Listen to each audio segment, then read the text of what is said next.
And we're back. Hey guys. All right, another Hades stream. Now, Oh yeah. oh yeah. This is Timothy that we Timothy. have with us. I am a longtime viewer, first time co-host on the What even was that? Hades. I was too slow for that down low. What do you know? I guess that's just how it goes. Good to have you here, Tim. It's good to be here. But yeah. Because it's been too much of a sausage party this whole time. Now, I mean, still sausage party, but it's like What? now it's not like the animated movie, you know. Now it's Well, like, you don't know. I I might don't even know what might you're have saying. both. You Yeah. never know. All right. Let's see if we can beat not Hades close again. to having reached the surface lately, cousin. Then this can only mean some unforeseen impediment. Like, no fucking shit, Athena. Can you tell us like something that's not common? Something that, like, tells us something. Yeah. Divine flourish. It looks like you have some sort of impediment. That's right. It was kind of a Possibly a bitch thing to speech say. Like a impediment. low blow that she's going for. Yeah. This This game also, by pure coincidence, takes place in New Mexico. Fuck off, Witches? well, that's a good one, though. Time for witches to get snitches. That's true. I will say that adamant rail is my favorite weapon to play with. Hell yeah. I Just mean, because it's the playstyle is so frenetic and I don't know, just constantly staying at range and blowing shit up. oh yeah. This in the zero punctuation reviews, that was the one weapon that the one thing that the guy actually started complaining about. Was Really? he thought the gun sucked. Oh, it definitely doesn't suck. I could see. I have gotten He, the was, farthest with the gun. Like Yeah. that's how I got to rank 16 or whatever on that thing. It was one of the first times I beat Hades was with the rail. And I know for sure it was the first time I beat him. Yeah. I think my first time I got him was with I might have Stupidly gotten enough, the the spear. fist. Oh, the fist. Yeah. Yeah, I love the fist too because that feels like you're actually punching someone in a weird way, even though you're spamming two Yeah. buttons. It feels like Well, you Oh, gotta plus, give like- Hades a good fisting. if you get all those Hermes buffs and you get like the right Daedalus hammers, yeah. like the fucking, or especially if you get the fists of Gilgamesh, Yes. Yeah. those are fucking phenomenal. Yeah. Yeah. Or no, wait, is that the Enkidu? Yeah. Which one was Gilgamesh Ah. for? One of them was Gilgamesh. Yeah. No. Totally. But it wasn't the spear was like the spear of Jian Yu, right? Now, ricochet fire, I can tell you that, like, if you need the prophecy, yeah, go for it, but beware, it does not do as much as you think it would do. I was thinking flurry fire. Which hey, it's your playthrough, man. True. Yeah. What the fuck is Gilgamesh with you doing in Hades? I mean, I was trying not to like super spoil it for Sage, but Sage might have had a notion already. I that, kind of like, yeah. yeah, like the final stages of these weapons are from other mythologies. All of them have a form, yeah. Whoops. I kind of knew. I kind of knew already. I hadn't heard any like super specific names, but I had an inkling. I didn't know how else to answer you. Okay, that is the fist. It is the fist of Gilgamesh. Yeah. Which one was the Fisting of Enkidu Gilgamesh. Is one? that what you said? Yeah, I think that one is like, I think that is like the Enkidu kind of version, Oh. because I don't think it has a proper name in this one. Right. Ooh. Could be entirely wrong though. Yeah.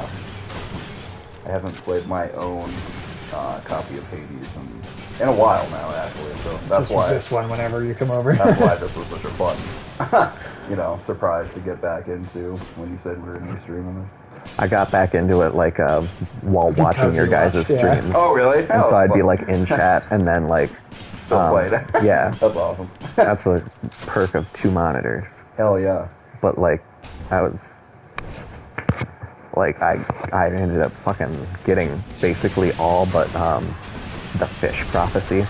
Oh, sure. or like unlocking all the fish in the Isn't that thing. you Because that's you just also do fucking all but that, stupid and Michael? frustrating. Yeah, that's the one that I You have can get an not caught. entire Isn't it- run it's like with no fish 20 points. Yeah, it's like exactly right, and that's like how the fuck because aren't This isn't seems it- like the least interesting mechanic. It's Quickest like run I 20 had was like 17 minutes. 17, right? It's like 25 different types of fish, right, that you have to catch in order. 25 to doesn't unlock seem that like a huge prophecy. number, but then But it's like you- super you're- bitchy about which one it gives it to. You're always catching the. For me, I'm always catching like the same types of fish a lot Right. of the time, and you know, fucking Elysium or Asphodel or you know. I'm not saying Divine Dash or anything, but Yeah, that's what I. That's a always- good one. That's a good one. That's it's tried and typically- true. Yeah, typically the dash I go with. Michael, I'm kind of sad actually that you don't have. You're not going to have like a new Oh, no more episode of Titans Titans to to talk tell me about. about. Yeah, each week Oh. when we do this. Yeah, I'm sorry. It was it ended on a The worst terrible note possible. note. Yeah. So there's no. I mean, honestly, it was. Oh, sorry. I was just gonna say, Tim. Did you know that Scarecrow is a giant stoner in that show? Oh yeah, Like the Batman for like thing? no reason. Yeah. Yeah, for like a solid first half of that season. That's all we talked about. He's like, It's because he's a farmer messing with that green. You know what I mean? yeah. He's like, hey, give me some herb and then I will give you information. Like it was a quid pro quo situation. Like in Hannibal Lecter, but if Hannibal Lecter was a stone. Well, why would Which you is trust relatable. people that are just procuring weed for their end of the bargain when, like, you would want to source it from someplace that you're just like, all right, this person's only going to deal in quality, not necessity. Like, that seems Yeah. stupid. Ask for money so you can go buy good weed.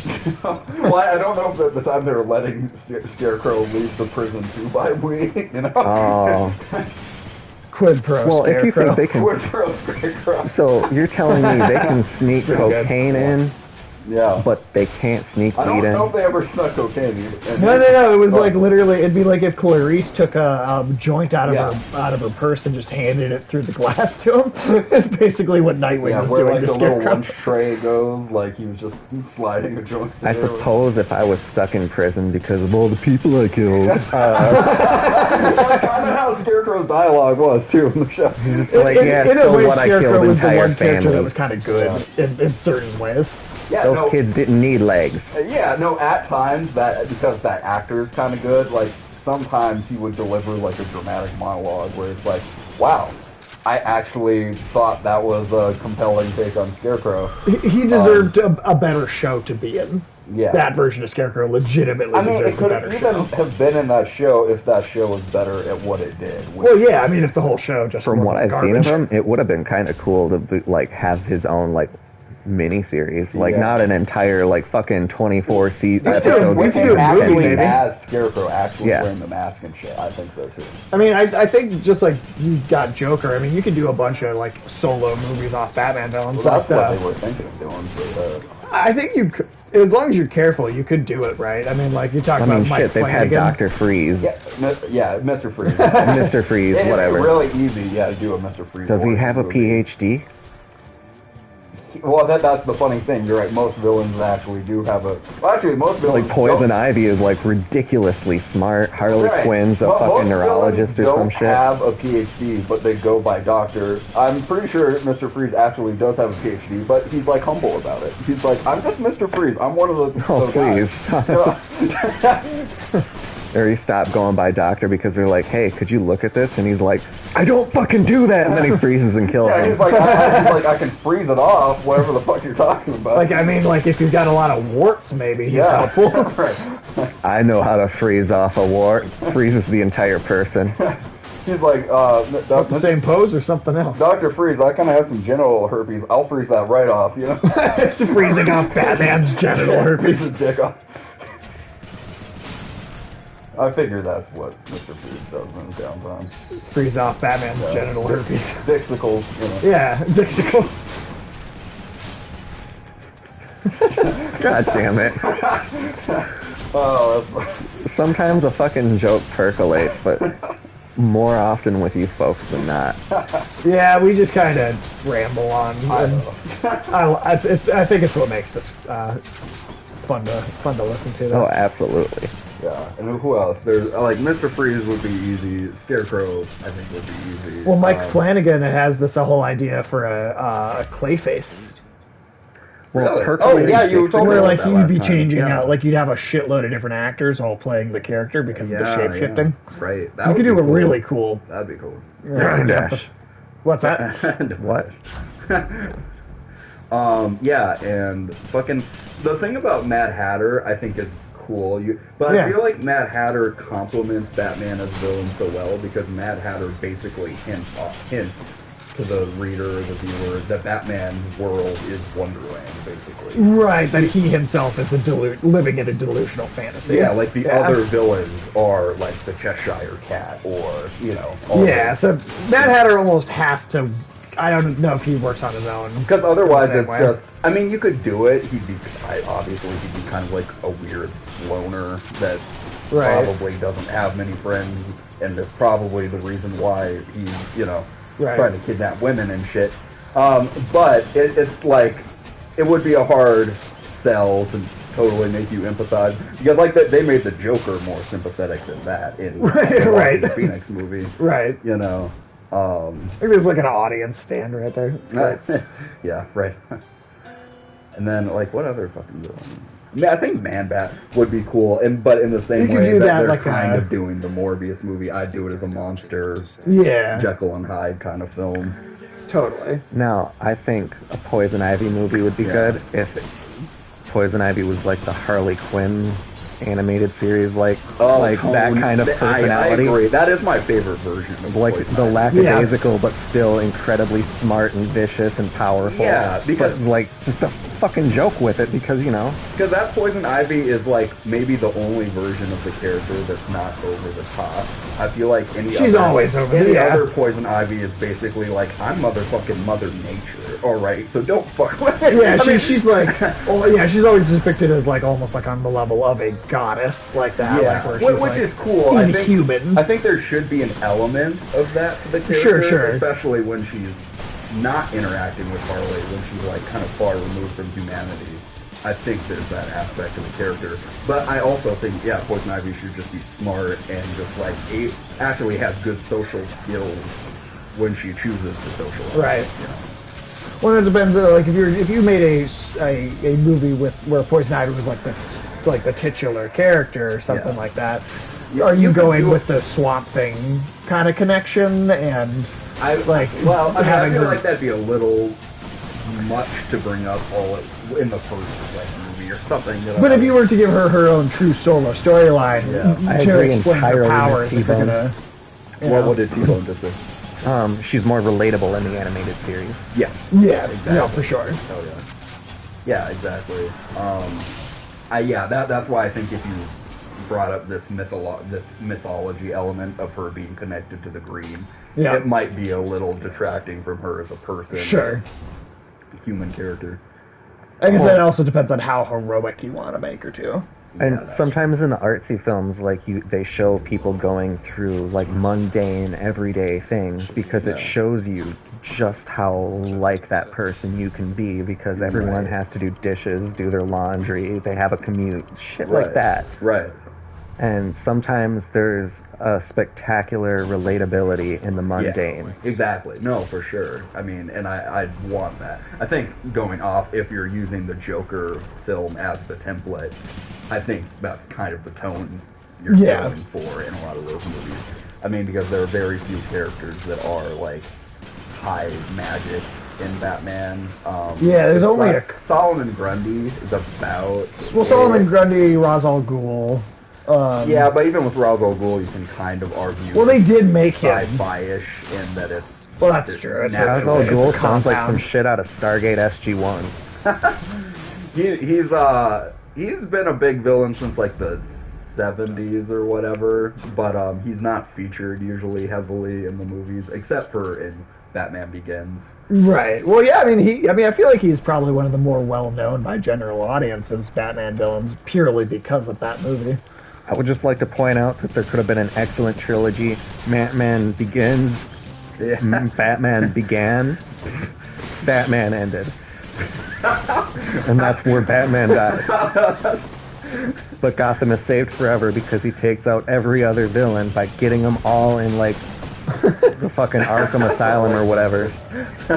I don't know. T-Bone thought you were funny. Yeah, I like the very just succinct, like, this is what it is. What the fuck's happening to Batman, alright? Like his origin story, Yeah. him at his prime, him at his downfall. The second one just could be It's called like Batman. Icarus. Batman SG-1.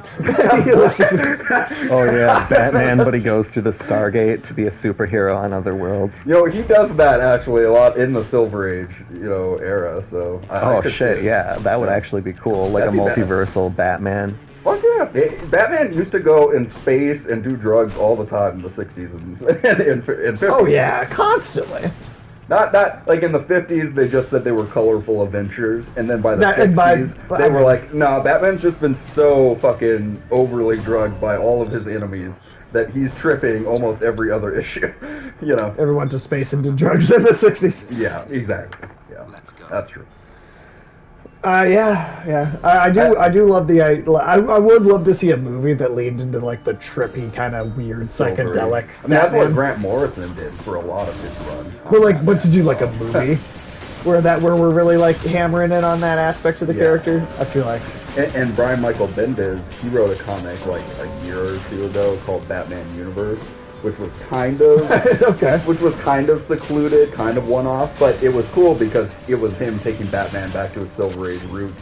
Because pretty much every issue, Batman had been infected with like White Lantern ring radiation, so he was just randomly quantum leaping through time and into different Oh shit! They did Batman planets. Quantum Leap. It was basically Batman Quantum Leap, and he'd Nice. be like in Gorilla City for an issue, and then the next issue he'd just pop up on Thanagar, like all the way across the fucking universe. That's and, cool. And like Hawkgirl would be there, and she'd be like, "You're what, about an 8?" And Batman's like, "An 8? What?" And then she just makes a bat winged harness for him in the same way that Oh, the shit, you just Thanagarians have angel wings. He had bat wings, that he could That's fly with and fucking shit. sweet. And it's that comic maybe I told you about a while ago where Batman becomes a White Lantern. And by the very end of this comic, he just kicks Vandal Savage's ass by becoming a White Lantern. That's awesome. And it's like it is definitely one of those Bat God Where elements, he's just over the top where as hell. it's just like, oh my god, why even me reading it, it was a bit much to swallow that Batman could become a White Lantern because it means mastering the rest of the emotional spectrum. Right. Which, like, Batman could master fear, he could master will, he could master anger, Right. but can he truly master hope and love and Yeah, that seems a little suspect. greed and these I things? think hope because he doesn't kill, so he Yeah, hopes that he the holds people out will. hope for, yeah. But love, Unless it's Zack Snyder's his Batman. love of justice, maybe. I don't know. Yeah, no, it's what I like about Batman is that I The feel Knight. like, yeah, there's Bat. a Black Lantern ring I could see him doing, but there are, because you just have to die for that. But like there are certain there are certain things Batman can't do. Right. Makes the character relatable more. So himself, Yeah. you know. So I mean, I like my over-the-top Batman, but like, yeah, there's a certain line. like at For least sure. in the comic, Brian Michael Bendis did kind of mention that it was a bit of a defective White Lantern ring. Oh. He mentioned that a little bit. Okay, but so I like- still think for what the White Lantern ring is, I think Batman would have to have a pretty good mastery of it, Right. especially if it was defective. You know, Right. like how I guess failing shot. Damn. Yeah. Athena's really been she's been generous. standing you. Yeah. Seriously. Oh, one little tidbit of lore from this. So on the Scythe Thanatos wheel, he's got the Chthonic Eye, which Nyx doesn't have, but Chaos does, which shows that like he's more closely attuned to the concept of chaos than Nyx is, because Night isn't so much chaos, ordered it's in a way. ordered, it's constant, it's eternal. True. But death is chaotic. Damn. Death is very, very chaotic. That is a cool way of putting it. Shit. Interesting. And the fact that it's on his scythe shows that death is the focus of the chaos. But that's just kind of it might be an over-analysis of the lore, but I think they that's seem to what put a pulls lot back of in. detail in this game. Oh yeah, I mean, I think everything was visually thought out very well. Yeah, Tim is a lore master for like every game that he's played. Very You should hear him during some of the Dark Souls streams. He Yeah. sounds like a travel guide telling you about like the castles and Those stuff. fucking arch trees, they're in every goddamn FromSoft game. That's yeah. Yeah, I was just learning. Except for Sekiro. I haven't seen him so far. Well, yeah, that's true. Do you think the Moonlight Sword is gonna in some way be in? I feel like it should because it's been in every other game. I believe it is. Yeah. It has to be in every game.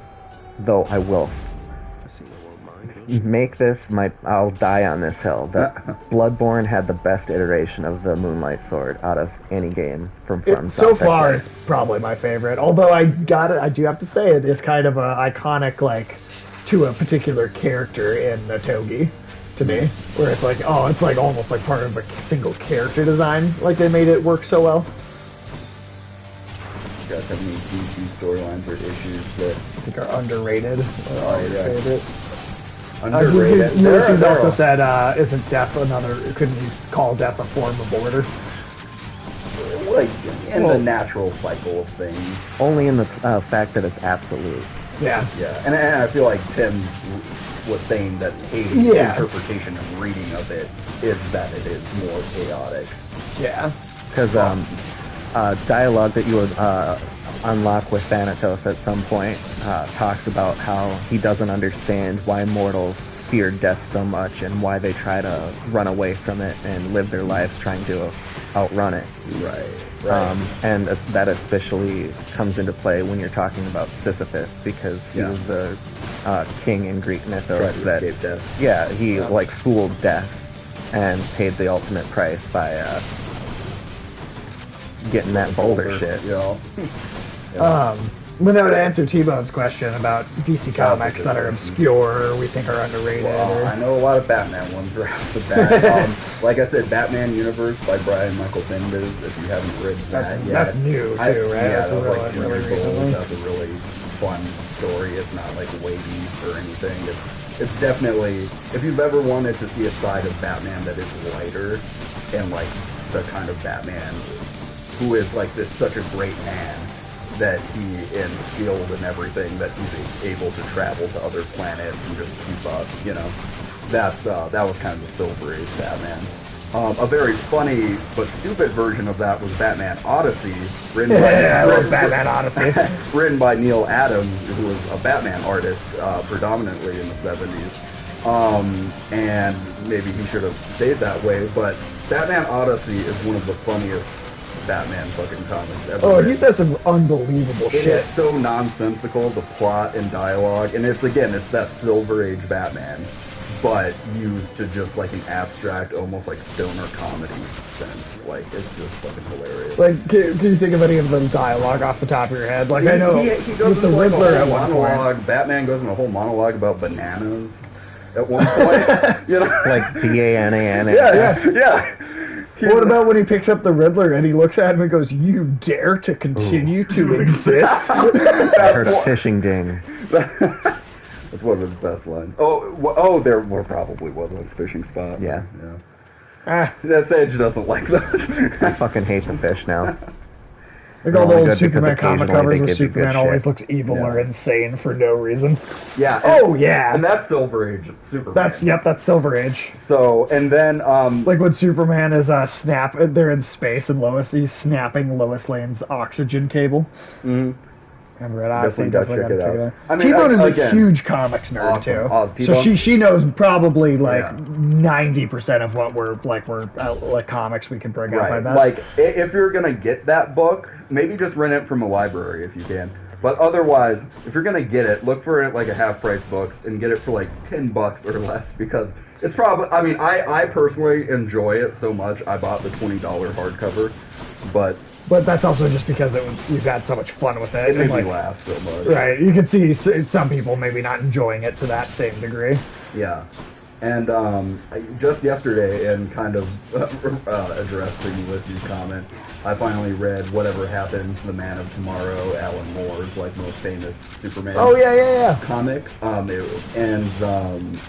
There's a cool part in that where Superman takes all of his friends, dear friends, to the Fortress of Solitude to protect them from kind of Brainiac, Lex Luthor's hybrid, kind of like they did in Justice League, the cartoon. Right. He's kind of coming after them, so Superman's safe, protecting their lives. So it's like a assault on Precinct 13, but at the Fortress of Solitude. That's pretty which cool. is pretty badass. Yeah. And to defend Superman, like there's a point where Superman's like MIA, and Jimmy and Lana are like, we love this man, we're gonna die. And they find all these Silver Age like superpowers in costumes and put those on. But they literally die defending Superman at the fortress because it was written as if like this is a Superman's last story. That was Alan Moore's editorial directive when writing it. What's that? T-Bone asked, do you think it would be available on Comixology? Batman Odyssey? Most likely. Probably. Most likely. And it might be cheaper. I mean, a lot of times, they have those sales on their T-Bone, so it's usually pretty easy to get a comic for cheap on there. But if it was like full price, I'm thinking it's going to be like $20 for the whole edition, hardcover, Now, on the topic of comics, whatever happened with the Watchmen being reintroduced into the DC multiverse? Oh, okay, so we'll go back a few years first. We'll go back to like 2015, around there. Yeah, well, because the Rebirth came out in what, 2015? Yeah, 2016. Yeah, Rebirth was 2016. Okay. And maybe a little before that, but they started doing the before Watchmen comics. Yeah, that was even the first time DC touched the Watchmen license since Alan Moore did it. And those were more like just prequels. Most of those were prequel comics, so it's like Rorschach when he's still kind of a good guy, although they got the wrong. I think when he wasn't atomized. Yeah, before he's atomized, and before that girl was Kitty Genovese was murdered, and took him down that dark turn, right? Becoming taking lives. Because Rorschach used to have a moral code more like Batman's, where he didn't take lives before that. And I thought there would have been some really interesting storytelling potential there, but they got the writer, Brian Azzarello, to write that, and he's always a very gritty, like, TV dark kind of comic book tone writer. Right. So I feel like he just kind of did, like, regular Rorschach. I feel instead of making, you couldn't feel he didn't fit, like, with the time period that the character was supposed to be in. Yeah, I would have loved, like, Darwin Cook or something if he was still around to have written that before Watchmen Rorschach comic. Anyways, but that... Whoa.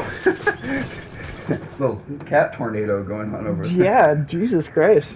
You just did, like, a fucking backflip. Alright.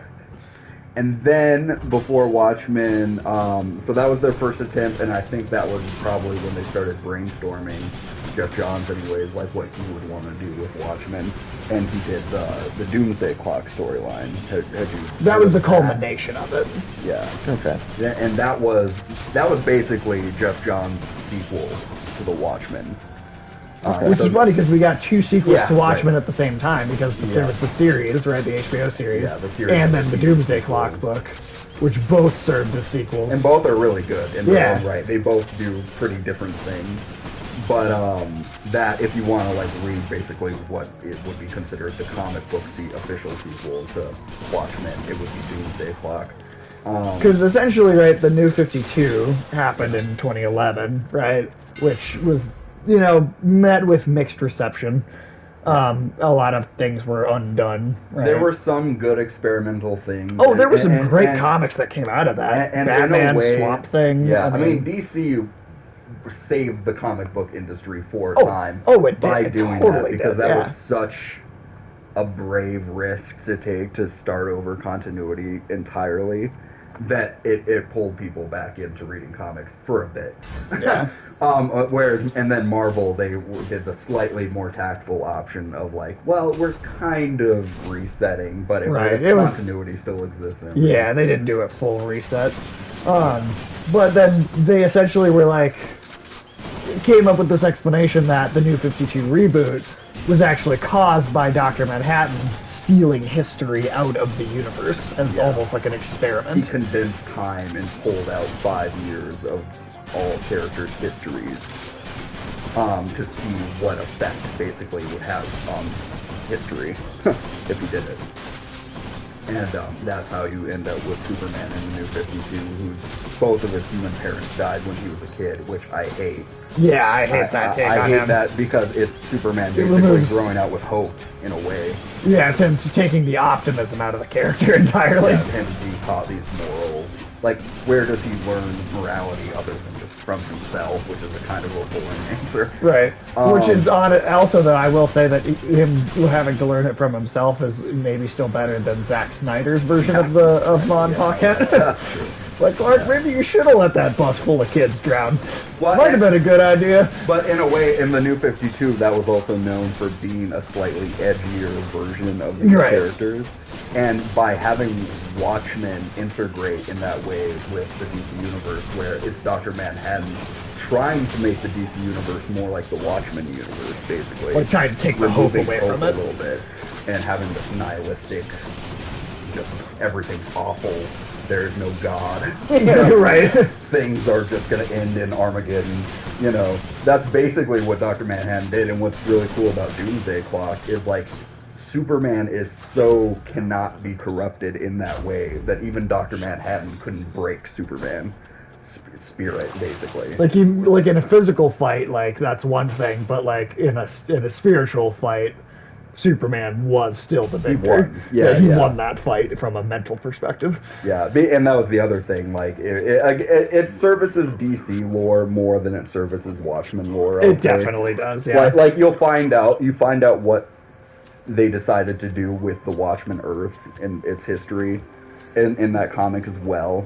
But it is more focused on like why DC is important. Okay. And yeah, and because he figures out that Superman is the center of DC continuity, that like every time he tweaked history, and it was cool, kind of cool because they explained why there was a Golden Age Superman and a Silver Age Superman, and why he's a little different in every era. Yeah, because he kept tweaking it. Because they referred to it as the metaverse, right? Metaverse. Like not like Facebook. But no, not like that. but like the universe itself would constantly evolve and like around Superman. Like it would his origin story would move through time. Yeah, like if Superman's origin changed, everything. Yeah, like everyone else would then come out of that. Yeah.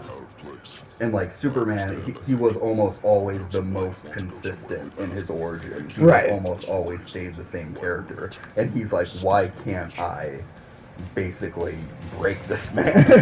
and that's, I think, where he finally goes that final step of like removing the parents.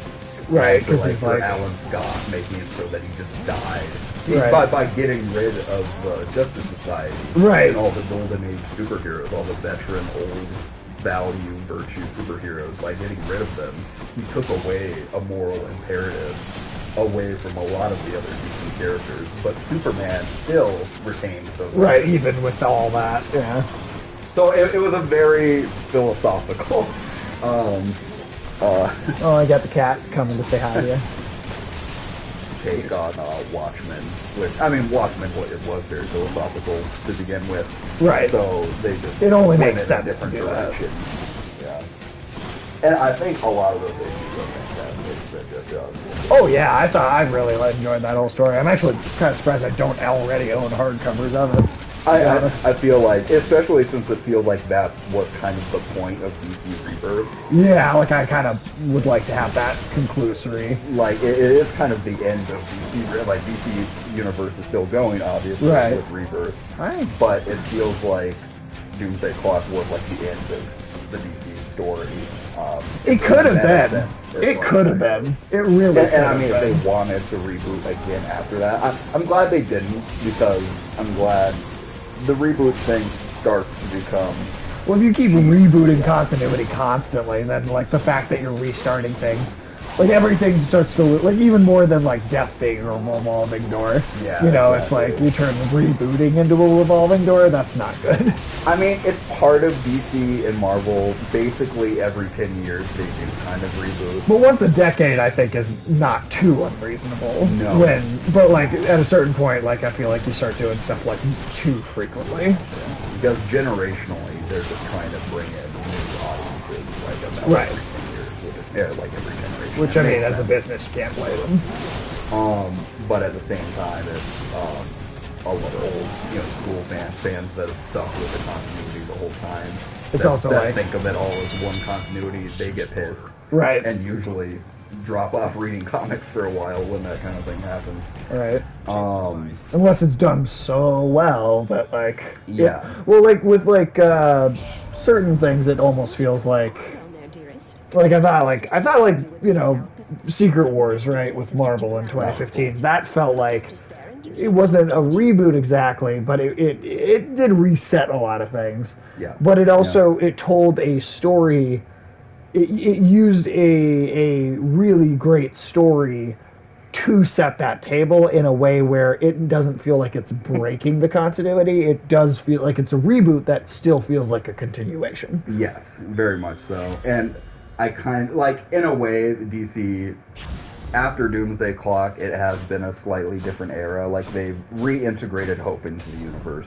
Right. Which is what I liked. Which is what I'd like to see them do in the movies. Yeah, that's for real. Yeah, very much so. Because I feel like the films, I mean, maybe not so much now, because Zack Snyder's kind of era is over, I think, for the most part. Sort of. It seems like in some ways they're continuing it. Well, yeah, to a degree. Yeah. To a degree they are, but at least Zack Snyder's not I'm making kind any more of waiting movies for himself. this whole slate of films to end in a way. Sure. Like once they've done their Black Adam thing and maybe he fights Henry Cavill Superman, I don't know, or they make the last Wonder Woman. I imagine they'll probably do it as a trilogy with Gal Gadot. And Probably, yeah. Even though that second one was fucking terrible. Yeah, I'd like a better last movie to kind of wrap it up. Yeah, hopefully they could do a third one that's not so bad. Yeah, and Did you see Wonder Woman 1 or 2, Tim? Both. What did you think of the second one? 'Cause I wasn't a big fan myself. that kind of answers itself, doesn't it? Yeah. Yeah, I mean, there are things I like about Wonder Woman in 1984, but it doesn't work on the whole. No. That just makes me think of that Preparation H joke from Austin Powers. It doesn't work on the whole. Where Scott Evil's like, yes, it does. It works. It works on the whole. Go cheetahs are apparently apex predators. Yeah, I know, they're fucking not. I don't know. That was bullshit. Oh, hey, you're fishing. I mean, I guess. You're like, I don't want to. In Elysium, it's worth it because the fish you get here are like worth a decent amount. When you trade it to the chef. Yeah.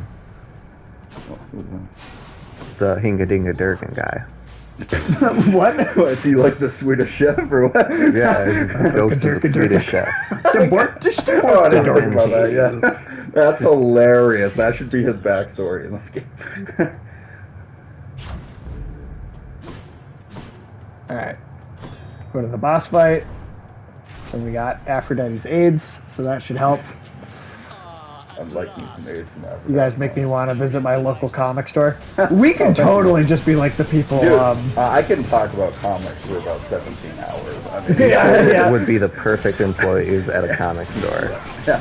Yeah, I think so. I think we'd be a little more chill. It would take you forever with each customer because you'd be able to talk about whatever comic they're checking out. Well, those are my favorite kind of comic book store employees, honestly. Where they just like, you know that they just fucking sit there and read shit during their shift. Like there was a guy at the who ran the counter most days at the store in Mason City, Iowa, Steve Sorbo, who swore he was related to Kevin Sorbo, so he said he was his second cousin. I would be tuned in for all. Steven would like to listen to all 17 hours of that. Oh, thank you. But that Steve Sorbo guy, like whatever, if there were like a lot of people in line, he'd just make it like forever. but like, which I appreciated as well. But like, if I was like the only person coming up there with my pile of comics that week, whatever like one was at the top, we talked like 20 minutes about that comic or that character or that world, and I appreciated that a lot. So you know, and I feel like you can't get that so much at a place like the Source. No. Because the Source has so many people there. Who typically, Right. I mean, maybe now dying a little more, unfortunately, for the business. But yeah, but there's usually so many people there, they can't really have a one-on-one personal kind of conversation. Nice. Awesome. Oh, that's good.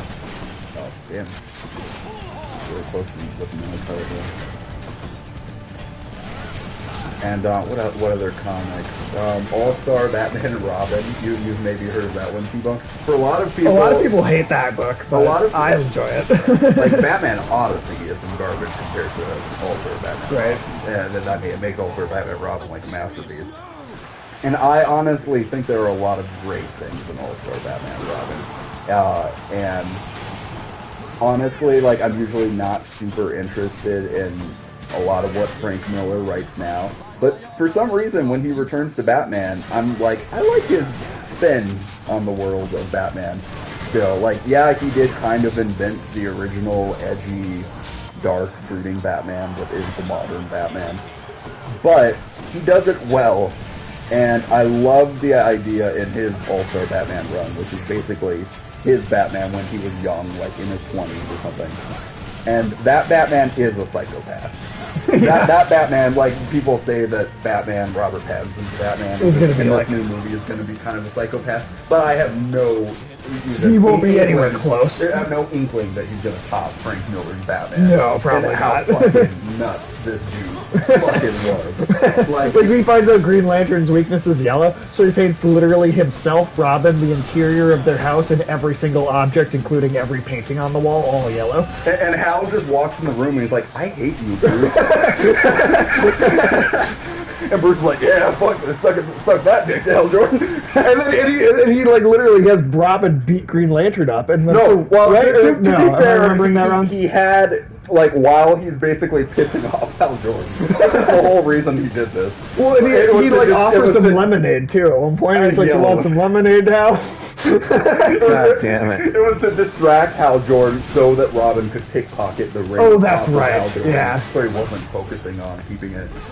So that was, but because he's done such a shit job of dealing with this kid's psychological trauma from like the past few days, Right. he just has a psychotic breakdown and almost Hal Jordan to death with the fight in combat teachings that Batman has given him. And Batman's like, holy shit, I don't know what to do with kids. Yeah. Holy shit. Makes Batman almost sound more like Rick from Rick and Morty. Yeah, no, he kind of is Rick in that comic book. It's hilarious. I mean, but actually dramatic. Like, Right. In the same sense, like, I have a dark sense of humor, but at the same time, it's Batman thinking like, oh, like, that he lives in his own fantasy world. Like, he lives in Wonderland. He's like, I'm the most awesome guy I know. Is that what Batman thinks of himself? Batman is himself a Batman fanboy. Yeah, he's It's like meta in an interesting way. like everything I do is fucking sick. I love just fucking going out at night. I can basically beat up anyone, and I feel pretty good about it at the end of the night. So I mean, what's bad about my life right now? Solo ladies first, so I permanently disabled him. Yeah, exactly.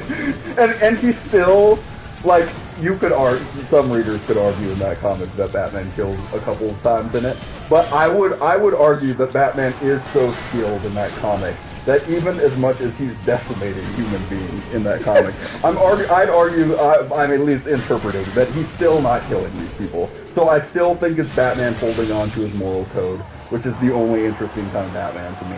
Which is arguably worse. Just Yeah, like, exactly. That's what I love about makes a guy a quadriplegic, and then he's like, live with that for the rest of your life. No. That'll teach you to sell weed. That's how fucking hard Batman is to me. Like, a lot of people say, like, Batman, you're a pussy because you're, like, not as cool as the Punisher or Wolverine, because, and you're, like, kind of unethical. But that's what's so interesting to me about Batman, is, like, he's psychotically obsessed about this one line he can't cross.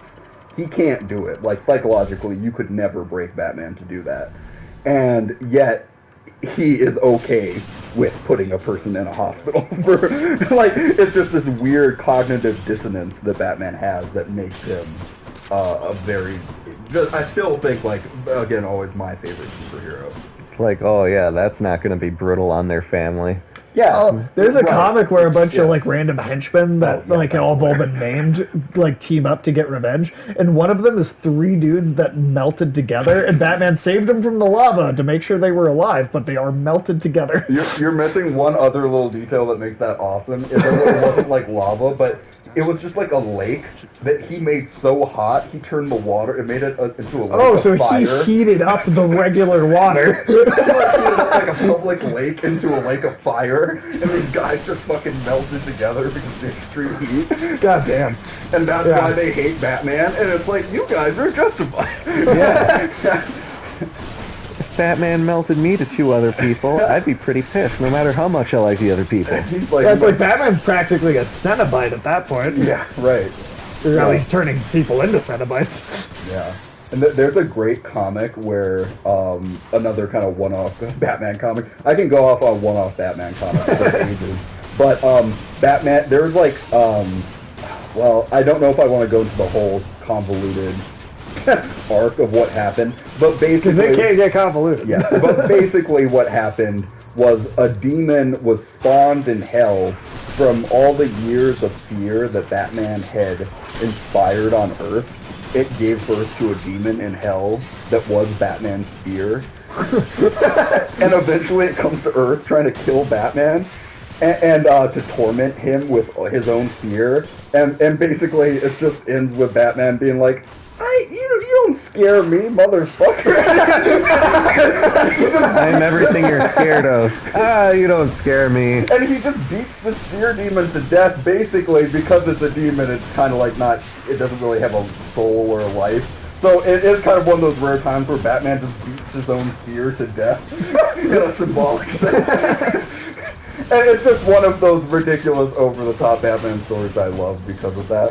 It was in one of the animated movies where he got possessed by a demon, yeah. and he just instantly was like, "Oh no, you don't!" And then he fucking kills himself with poison Gives himself like a heart attack or whatever. just to avoid being possessed. Fuck you, demon. Pass God out. damn. Is Batman Odyssey also a one-off comic? Yes. Yeah, that's a that one-off. is not main continuity by a long. Yeah, that's and it's not that long either. It's like 1 volume, really. That's kind of It will right? feel a little long when you first read it because there's so much insanity that you'll have to take breaks to deal with it. The amalgam characters. Oh my god. Yeah, I don't like those very much, to be I'm honest. okay with them doing like one-off animated straight to DVD films. Yeah, Like, stuff I like that's just like... Darkclaw. Doctor Strange Fate is such a badass character design. Yeah, he looks cool. He looks cool. Like, I mean, it wouldn't be about much. It would just be about the most powerful fucking guy and right. existed. Because that's I mean, Charles Xavier and Dr. Fate and Doctor Strange all mixed into a single character. Yeah. Ends up being the power that they are.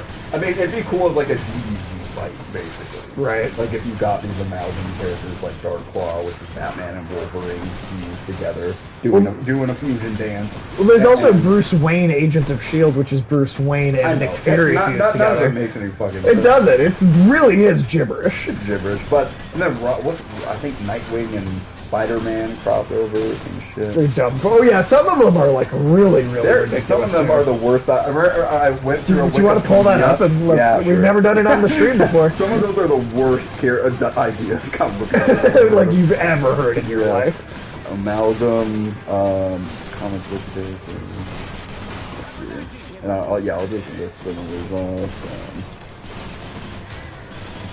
Because only like a handful of them are cool. Yeah, it's really minimal. So if you did like a Mortal Kombat style it's just And you just had a characters couple of fighting them. each other, that'd be kind of sick. We're But, talking. Hey, no name. Welcome back. Yes, we are talking Amalgam Universe. Yes, I'm gonna. Unfortunately.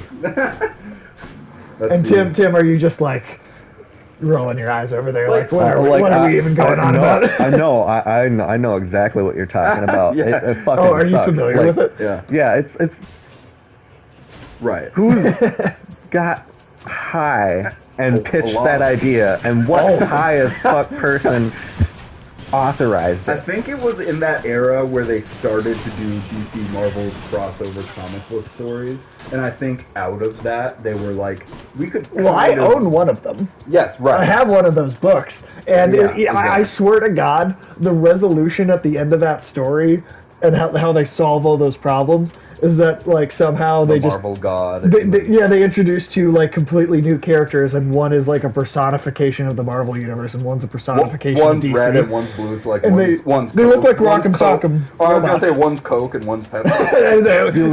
Timeless reminded me. dichotomies.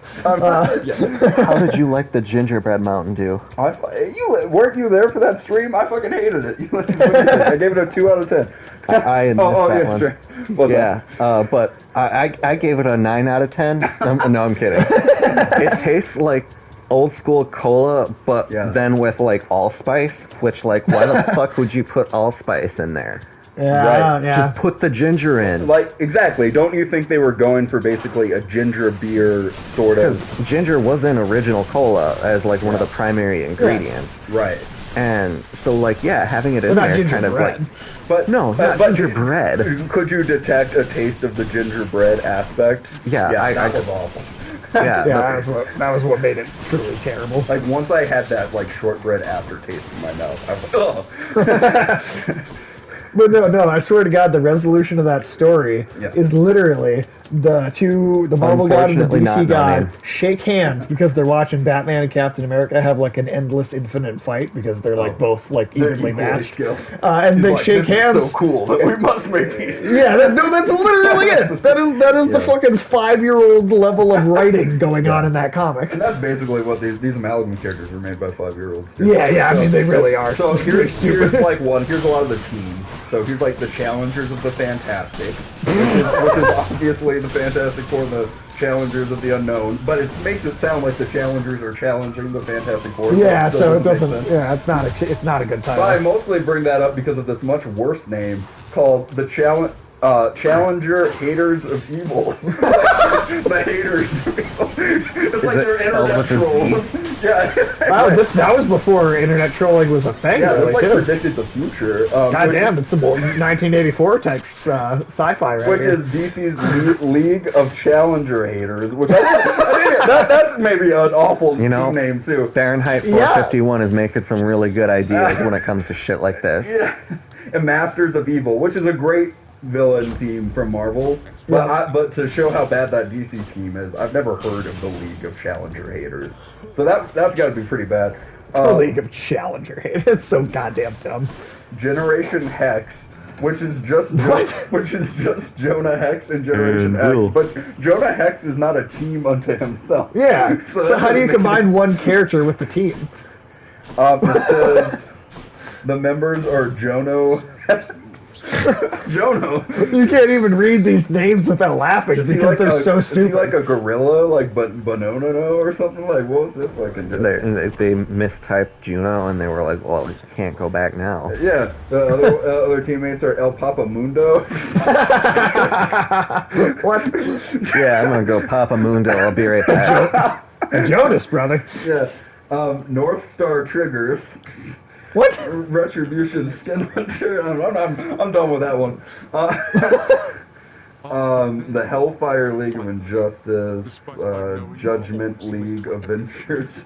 That sounds like such a word fucking mess. It's an absolute word. It's not even a word salad. It's a word stew. It's word diarrhea, man.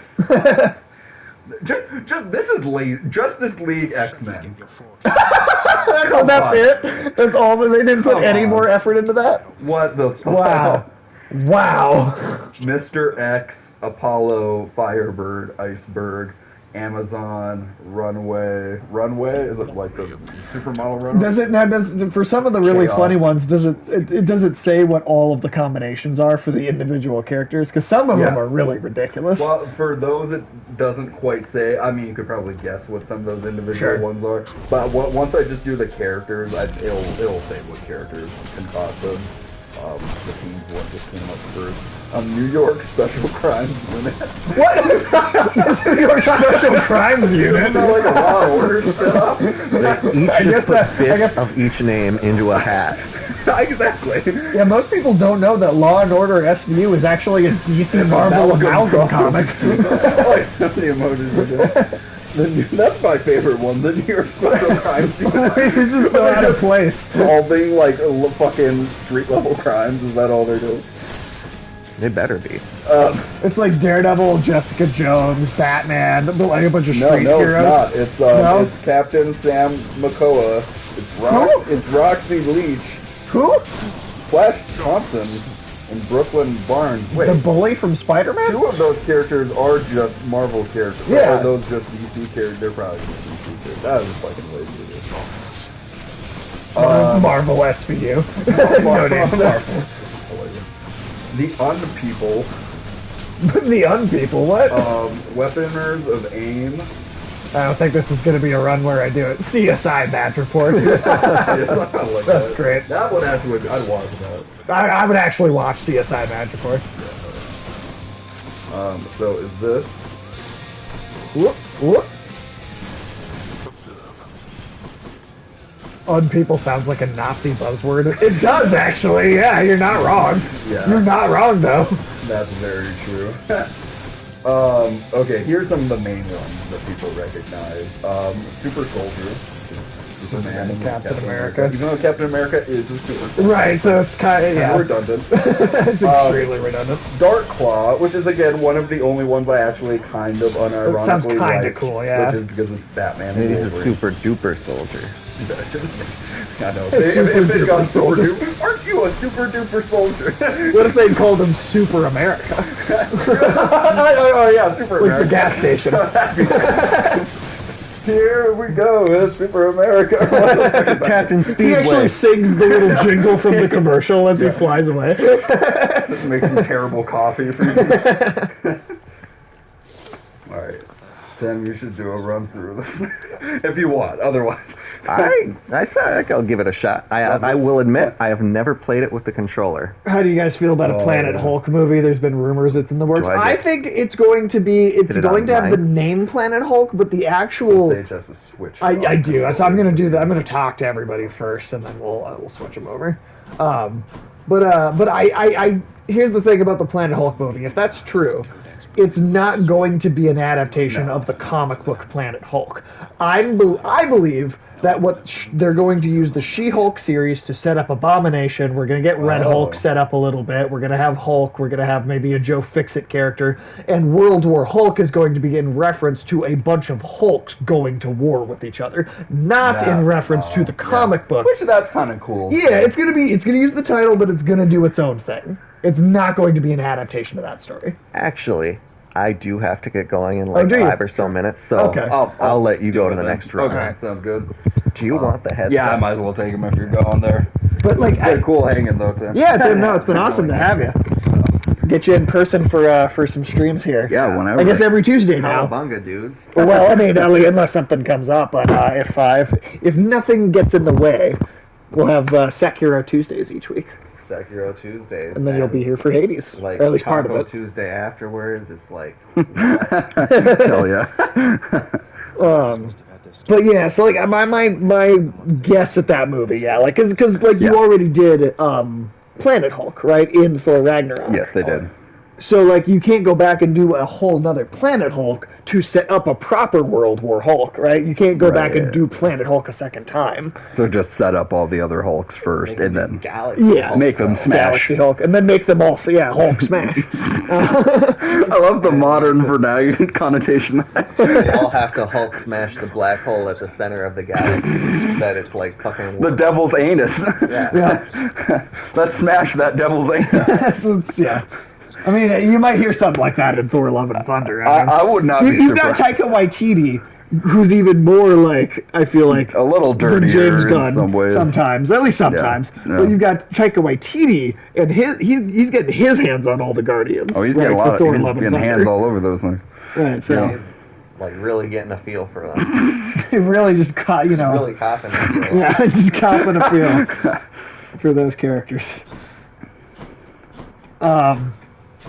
What was I talking about? I don't know. I'll say this.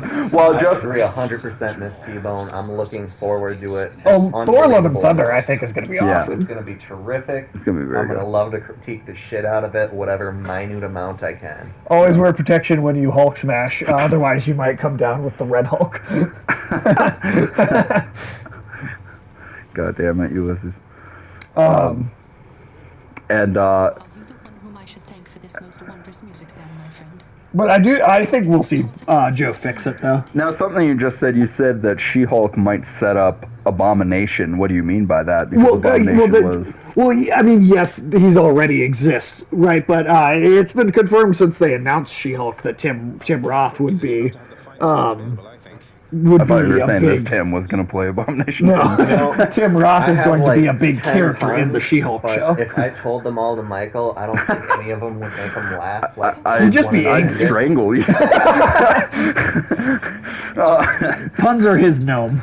Yeah, puns are my So nightmare. so we tease him with puns. So please do tell puns because we gotta get Michael agitated on stream like we get. I'd rather Tim have sufficient time for the puns to sink in for me, because I mean, I feel like you don't need time. Or you could just hear one and be angry. I need time to Gareth, get over I hardly know her. See, I don't even get that one. See, I don't even get that. I see it as 10. So 3. No, I said I could, I could tell you 10, but none of them would make you laugh. Not one pun intended, and that, Oh my that God. works because Oh, it there you doesn't go. work, which makes it worse. It flew right over my Better head, to for be you. honest. I know. I mean, honestly, Tim, that hurt. Yeah, you're welcome. See, I have to hurt you guys so that me leaving doesn't hurt you. See, I feel like I have to push you away. it's like I feel like I hear people say they like puns, but anytime I actually hear somebody tell them, everybody's like, "Oh," they just their soul hurts. See, when they're done well, they're Yeah. hilarious. But that's Yeah. the thing. Oh, they're sure. not done. For the most, yeah, like ever. There was like one pun somebody said last stream that I actually did find funny, and now I can't. Tim's jokes are wonderful. No name likes your jokes. And they made a pun while they fucking said it. I'm glad you love them.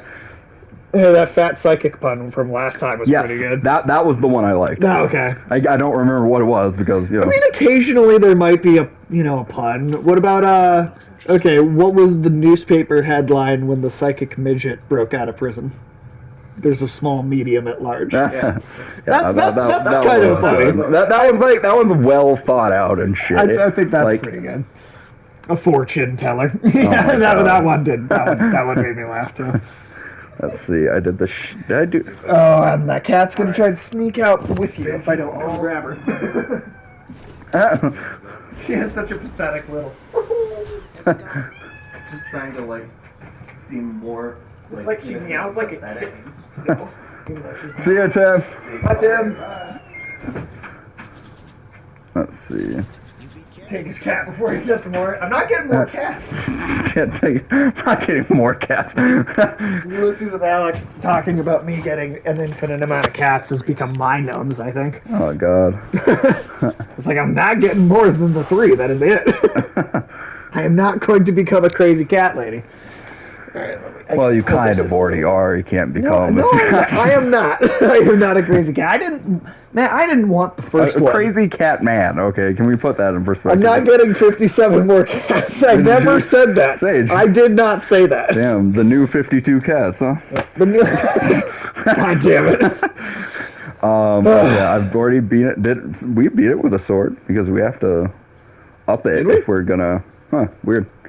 More foes. No, he's a liar. There's video evidence that I did not say I was going to do that. There is Yeah. a goddamn record. Yeah, Alex was there though. Apparently. Well, you know what? Alex admitted that he fucks gnomes. Well, I knew that years ago. Yeah, but he finally stopped. He denying it. finally, but yeah, Yeah, finally admitted came out of it. the gnome closet. Yeah. Came out of the gnome hole. He came out of the gnome hole. Alone within his land beneath I don't care. I'm throwing him under the bus immediately. Yeah, he should be run over by that bus driver. I Driven threw by him under no- the bus and then I drove over him.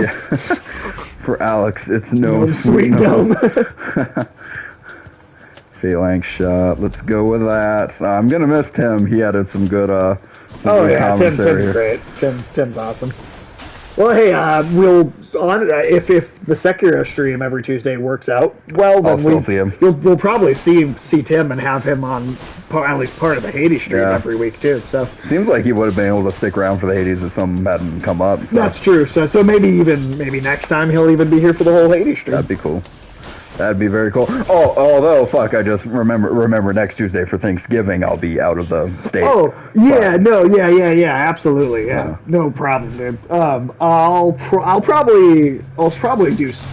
I don't know what I'll stream instead, but Sure. there's options. Oh, I'm sure. There's options. I'm sure there are. There's something. I'll find something. But let's see. If we want to talk about comics more still.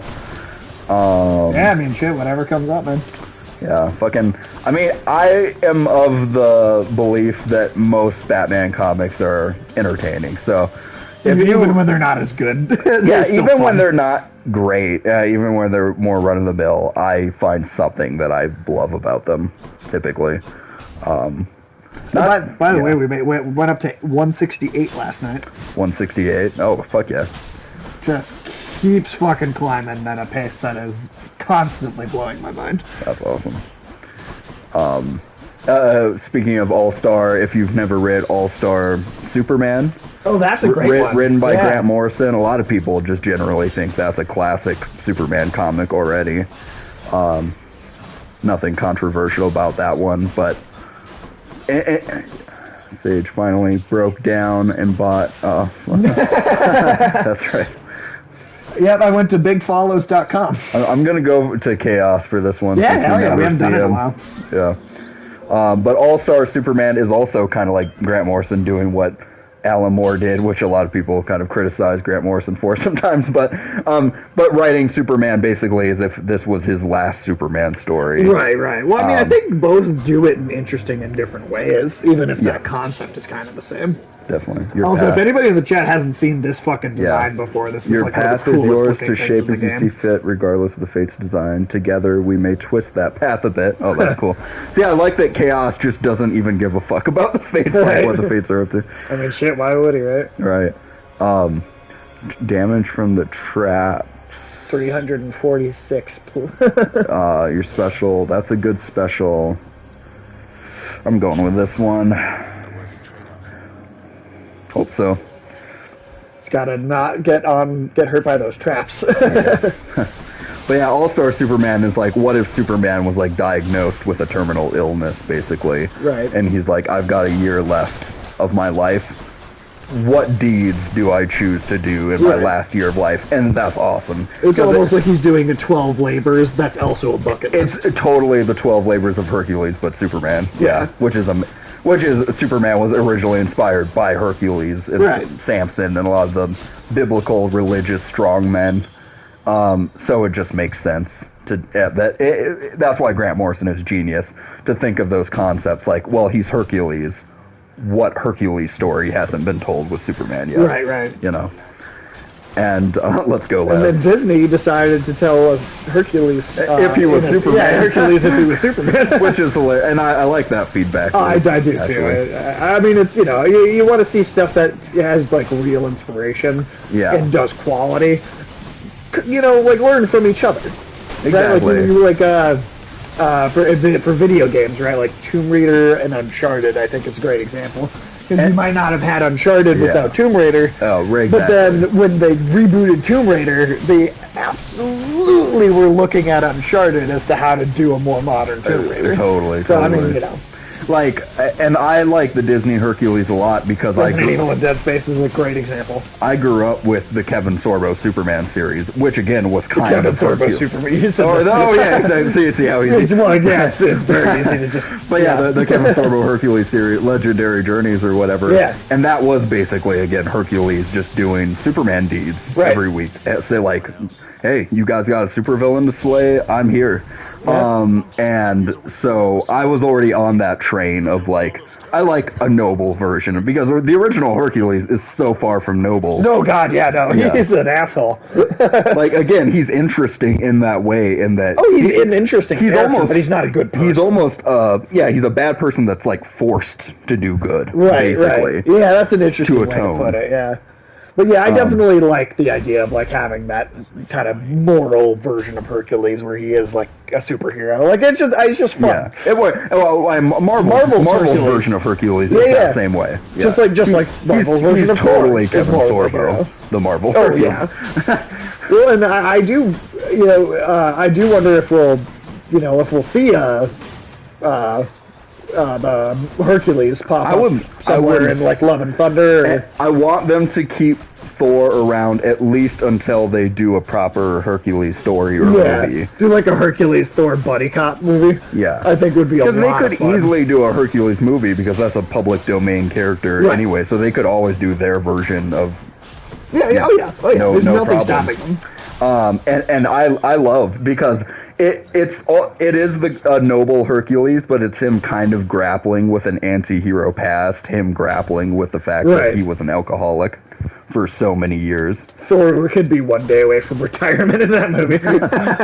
That's funny, but I genuinely love that version of Hercules and his kind of bromance with Thor. Oh yeah, well in the Civil War comics, see, when Tony brings out like the Thor clone robot thing, right? Sure. Because Thor is dead at that point in comics history, and then Hercules is the one who takes like the serious offense to it, and is like, "You fucking did what with my like best friend's genetic material? Yes, you piece of shit, Stark." Yeah, that was a cool like kind of compelling story beat for him.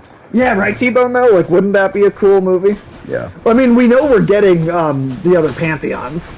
Yeah. We know we're getting the other Pantheons, so... At least Greek. We at least know for sure that we're getting Greek. So, I mean, I feel like Hercules is probably only a matter of time. Yeah, I mean... It's so How interesting. dare you steal for that's not... What? I said the genetic material. And Ulysses took it to the like, I literally did not even think about semen until brought it. I try not to think about semen very often, but Ulysses just keeps trying to. Apparently, yeah. But Jesus Christ. Have you gotten past enough traps now to have that bonus now? Oh shit! I wasn't even being careful with traps this whole time. I was like even thinking about that as a factor. It'll kick in at some point. Yeah. I think it kicked in. I think it kicked in already, actually. Based on that. Yeah. It is so interesting whatever is gonna kind of happen to the future of the cinematic Marvel universe or the MCU. Right. Because I mean, I was worried after Black Widow. I really was. A little worried. After Eternals and Shang-Chi, I'm not really concerned anymore. I'm a little. I mean, I have to see Eternal still, but just hearing. I still didn't think they were great. Yeah, exactly. Just hearing from you that it was still like just kind of more of an okay movie makes me a little hesitant because their experiments. Well, Eternals comics also have always kind of just been okay comics. For sure. Like I'm not even the Neil Gaiman one. I'm like, it's all right. Not his best work. So like, it definitely gives you room. Then I mean, of course, they could have done something. Yeah, to improve. Do something. I still think it should have been a Disney Plus series. It could have been a Disney Plus series, or at least like have the past parts be a Disney Plus series, and then have the present part be a movie. It was so much in one movie, and it just didn't have enough breathing room. It's the biggest thing. It's just my thing. Like so far in the MCU. Their best movies have been their more experimental ones. True. So for me to be like, why did you guys only go for okay on your experimental ones this time around? Yeah. That does not inspire confidence in me. But it's also the fact of like they're moving. It seems like they're getting closer and closer to phasing out some of the superheroes they focused on so far in the movies. Captain America and Iron Man. And I think Thor will eventually kind of fall by the wayside a little more. I still think it'd be really cool if Thor stuck around yeah. and became like old man, like King Thor That- in the yeah, comics. yeah. Like if they actually kept him around for I like want a that long big time. Yeah. Because we came up with that whole idea, right? Where like your first X-Men movie was about Cyclops' father coming to Earth, right? Yeah. And going like, I need some people to come to come help, right? Like we're the Starjammers have been hired to find Right. Thor. We don't know where he is. We need some people from Earth that know him like a little bit, and like Right. and it's because Cyclops is. Right, it's because it's Cyclops' dad. He's like, well, hey, I've got this team of mutants. Let me come with. Right. And then Thor ends up he's like held captive by like the Shi'ar Empire, and you get like Gladiator and the Dark Phoenix out of the Macron Crystal. Right, you can wrap all that stuff into an X-Men movie and have Thor be like it's like the search for Spock. But it's the search for Thor. Right. No, that is awesome. I would totally be cool with that. And I like that also his Thor thus far, he leaves off in a place in Endgame where... Not the movie Dark Phoenix, it's the comic book Dark Phoenix. where Which Thor... I assume Marvel will hopefully finally do justice at some point. Where Thor doesn't feel comfortable being king yet, at the end of Endgame. So it'd be cool after years in movies of him being like questing with different characters, Hercules, questing with Hercules. Yep. That'd be a badass. That's what Thor's like middle age period of life should be. Should be buddy cop adventures with Hercules. Yeah, then that should last him into being an old man. The role that Hulk has been in movies lately, Thor is that in a lot of movies. Yeah. You don't even need Thor movies. You just have him kind of be a mentor-like figure or a friend in a lot of other films. Even if it's only like 5 more years or so, or do it, space it out enough so that Chris Hemsworth doesn't get tired of the role. I mean, you don't want to burn him out and then have him because then it won't be a good movie if he doesn't give a shit. So, but eventually have that time, like either Valkyrie has been deposed, killed, she doesn't want to be the queen anymore, and then he's like, it's all right. I can see her almost giving it up because she's like, this is a fucking cursed job that you gave me. You gave it to me because you couldn't handle it, but you just ended up fucking me over by making me king. Right.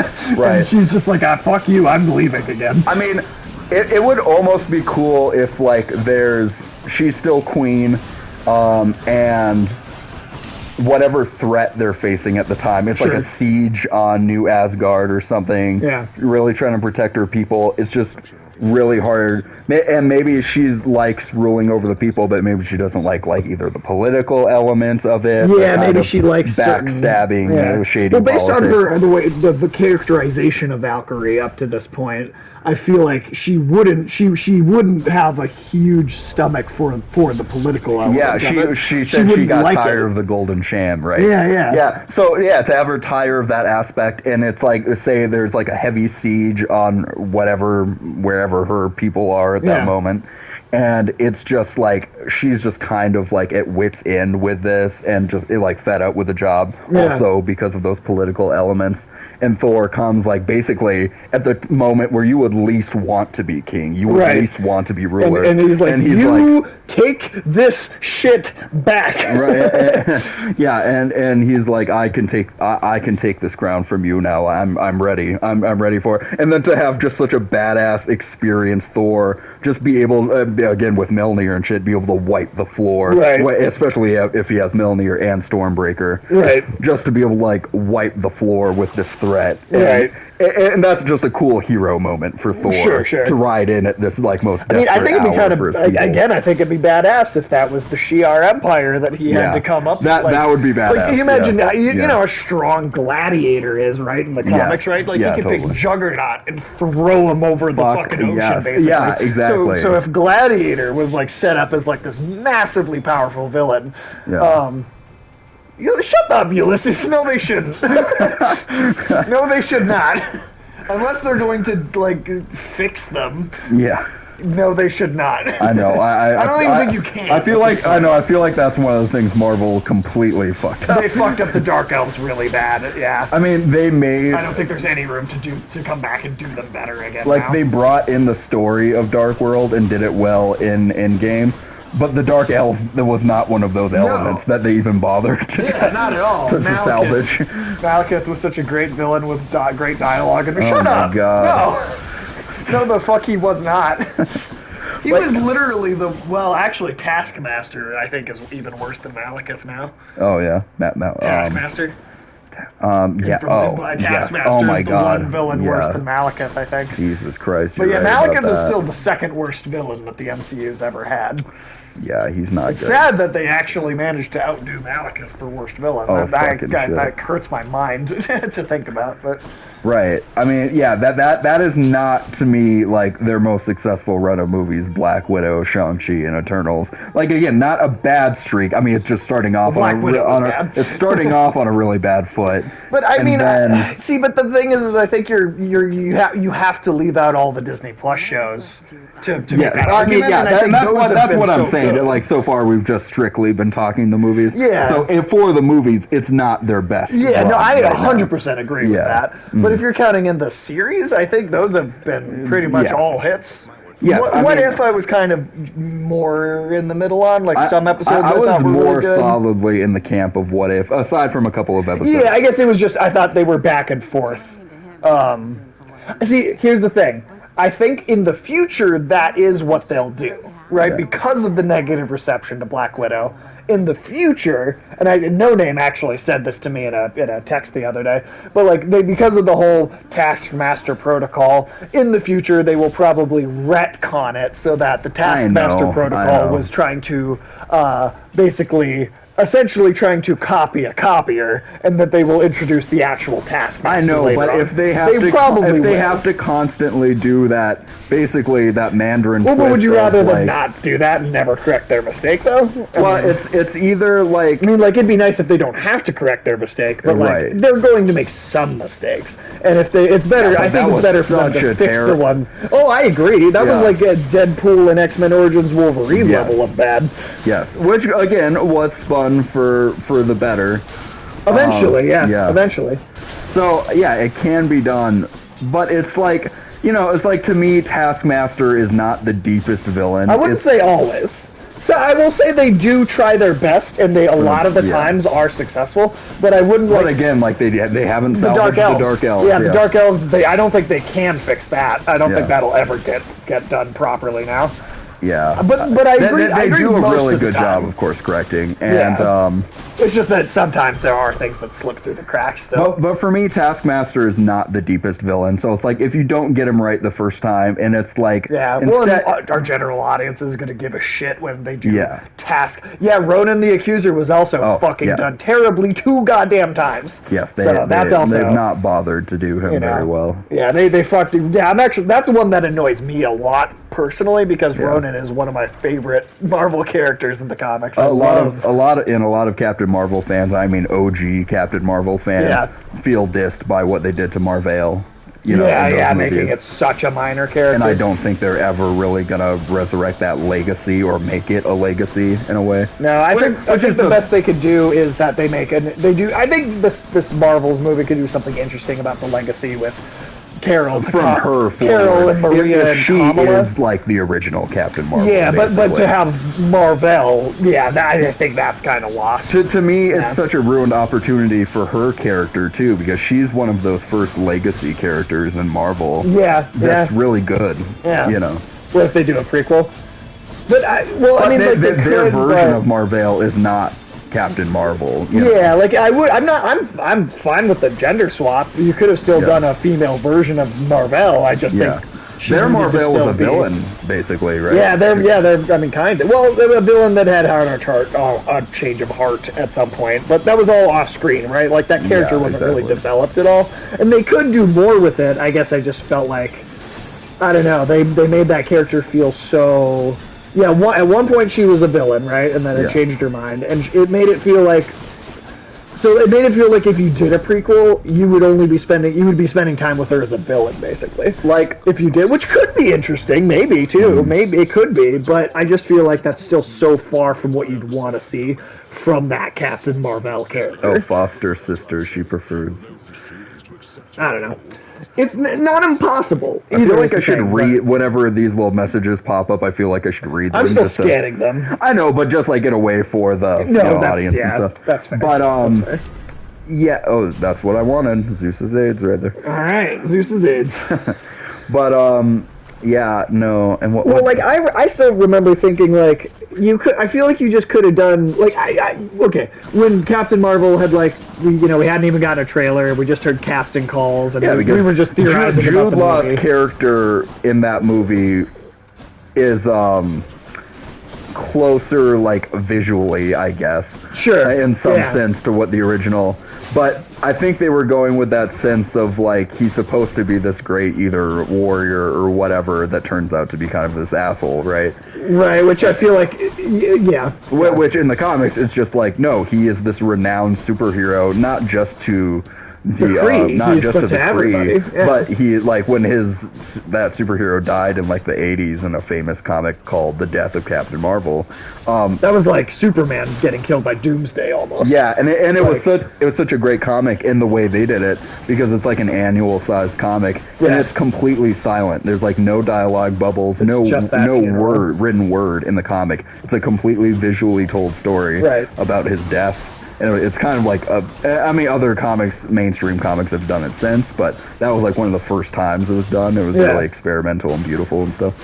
And anyways, And that was before the Marvel even, or before DC even did the Death of Superman. Too. yeah, But that yeah, actually yes, that it was. predates that even. yeah, it's just at the same time. It's like we were saying a minute ago. Captain Marvel, that version of Yeah, him yeah. was never as big or No, as yeah. pop famous a superhero as like Superman, Right. or as Carol Danvers became as Captain Marvel. Right. But I mean, I'd even argue even Carol Danvers as Miss Marvel As was a more exactly, popular yes, and yeah. She was. iconic She was. character to more people. And you're missing that part of that character in the movies without that legacy. Yeah, like I think it would have been more interesting if Jude Law had played Captain Marvel, or again, Yeah. you could have even had the lady the female version Marvel, they did, sure. but just still have her actually be that renowned, beloved superhero. Yeah, like exactly. that isn't. The gender swap doesn't bother me. It's the fact that they didn't have her be this beloved figure, because I feel like the fact they that she's gender only swapped- beloved by Carol is the problem, whereas that character should have been beloved by like a universe. And of they people. gender swap just to say men are shit.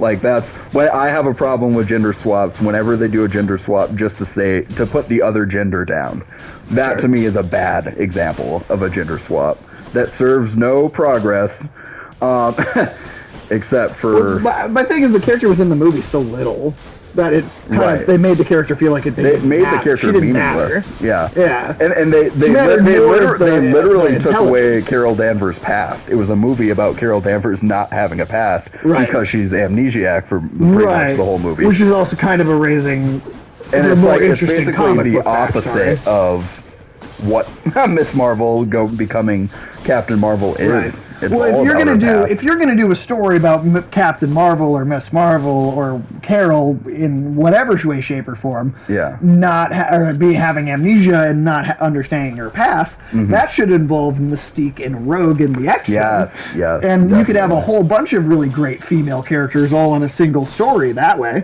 Yeah, exactly. Right? Like, I mean, you get Mystique in there, you get Rogue in there, you do that story where Rogue cripples her and puts her in a Brilliant. coma for a while. And Yeah. then, I mean, Carol was like amazingly like family with the X-Men. Yeah, And then, yeah, she and was. then the X-Men That's a took huge Rogue connection in. that's missing right? And then, also by- yeah, yep. Like it would have been Yeah. fine to do. I mean, a lot of some readers for whatever would have been pissed if they did one Captain Marvel movie like around when they did Right. that was the OG Marvel. Right. Well, it's like, okay, let me... Isn't that kind of messed up that some people would have been pissed off if they did the guy Captain Marvel? If they did that, there would have been a contingent of fans that would have been like, why don't you start with the girl one? And it's like, well, because it starts with Marvel, and then it leads to a much better character with Marvel. With Miss Marvel it's like, becoming Captain Marvel. But also, you can do it. You can do it where you start with her, because Into the Spider-Verse proved that by having Miles Morales get his own movie where Peter Parker didn't have a movie first, but they made Peter Parker matter within that movie so that element of the legacy being passed down was still a part of that story. The only reason I did that for, like, continuity, chronology sake in the movies is, like, imagine just doing a kind of one-off Marvel movie to say who Marvel is. And the guy in the second one. Exactly. But it's just, you wait until the X-Men are part of the Marvel universe, bring the X-Men in, and then you also get to have that part of Miss Marvel / Captain Marvel's past, where she had that relationship with Rogue and the X-Men, and then the next Captain Marvel movie, the second one, it would be a ways down the line, but it gives viewers and something to look forward to, you know. Then it's her movie. Then or you could even do at this point, I'm more interested in just switching over to Monica Rambeau. Yeah, me because I just like her as a character more. Better. Yeah, so I'm just kind of like, all right, when is she just going to be? Or they could have straight up done the death of Captain Marvel as a movie itself, well, and then did Captain Marvel 2. Well, what if Carol was the main character of a movie called The Death of? What if she was the lead character of The Death of Captain Marvel, right? Like, so, like, you established him basically, like, you could literally, the first scene of the movie could be him getting, like, his, like, terminal ill diagnosis, right? And the whole movie could just be about that, right? Like, and you could still have her become Captain Marvel right in that first movie. I mean, I honestly would have her start out as Miss Marvel, but yeah, have her become that superhero then, and then, you know, it's just a thing where it's like the problem of with the way that the MCU did Captain Marvel to me is that you cut out decades of interesting stories by jumping ahead so far right away. You know, it's just you're just missing out on so many things. And to me, it distinguishes. Are you ever going to get that story with Rogue? It distinguishes. You know? No, you won't. And it distinguishes Carol Danvers' Captain Marvel more so from Miss Marvel, Kamala Khan as a character. That's true. Because if you do the thing where she's been around longer as Miss Marvel before she became...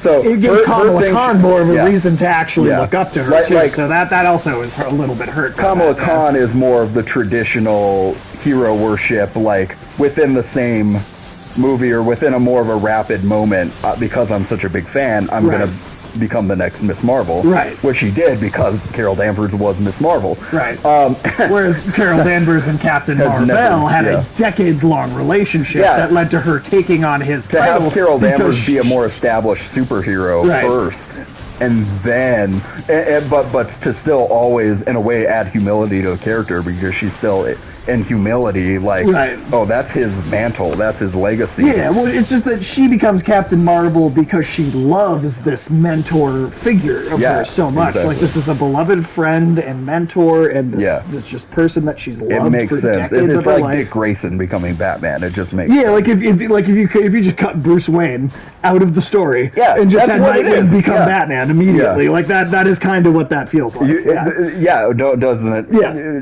that totally explains how you're losing the weight of that story so again, because how is Nightwing becoming Batman a big deal if there was never a Bruce Wayne? If there was never essentially a Batman, right, exactly. A couple of lights on here. Oh, for sure. No, I 100% agree with that. So, like, I still like things about that movie. I don't think that's a horrible movie. But I do think it is I think it missed a lot of opportunities. Yeah, I think there are some elements of the MCU that they're just not going to course correct. Yeah. You know?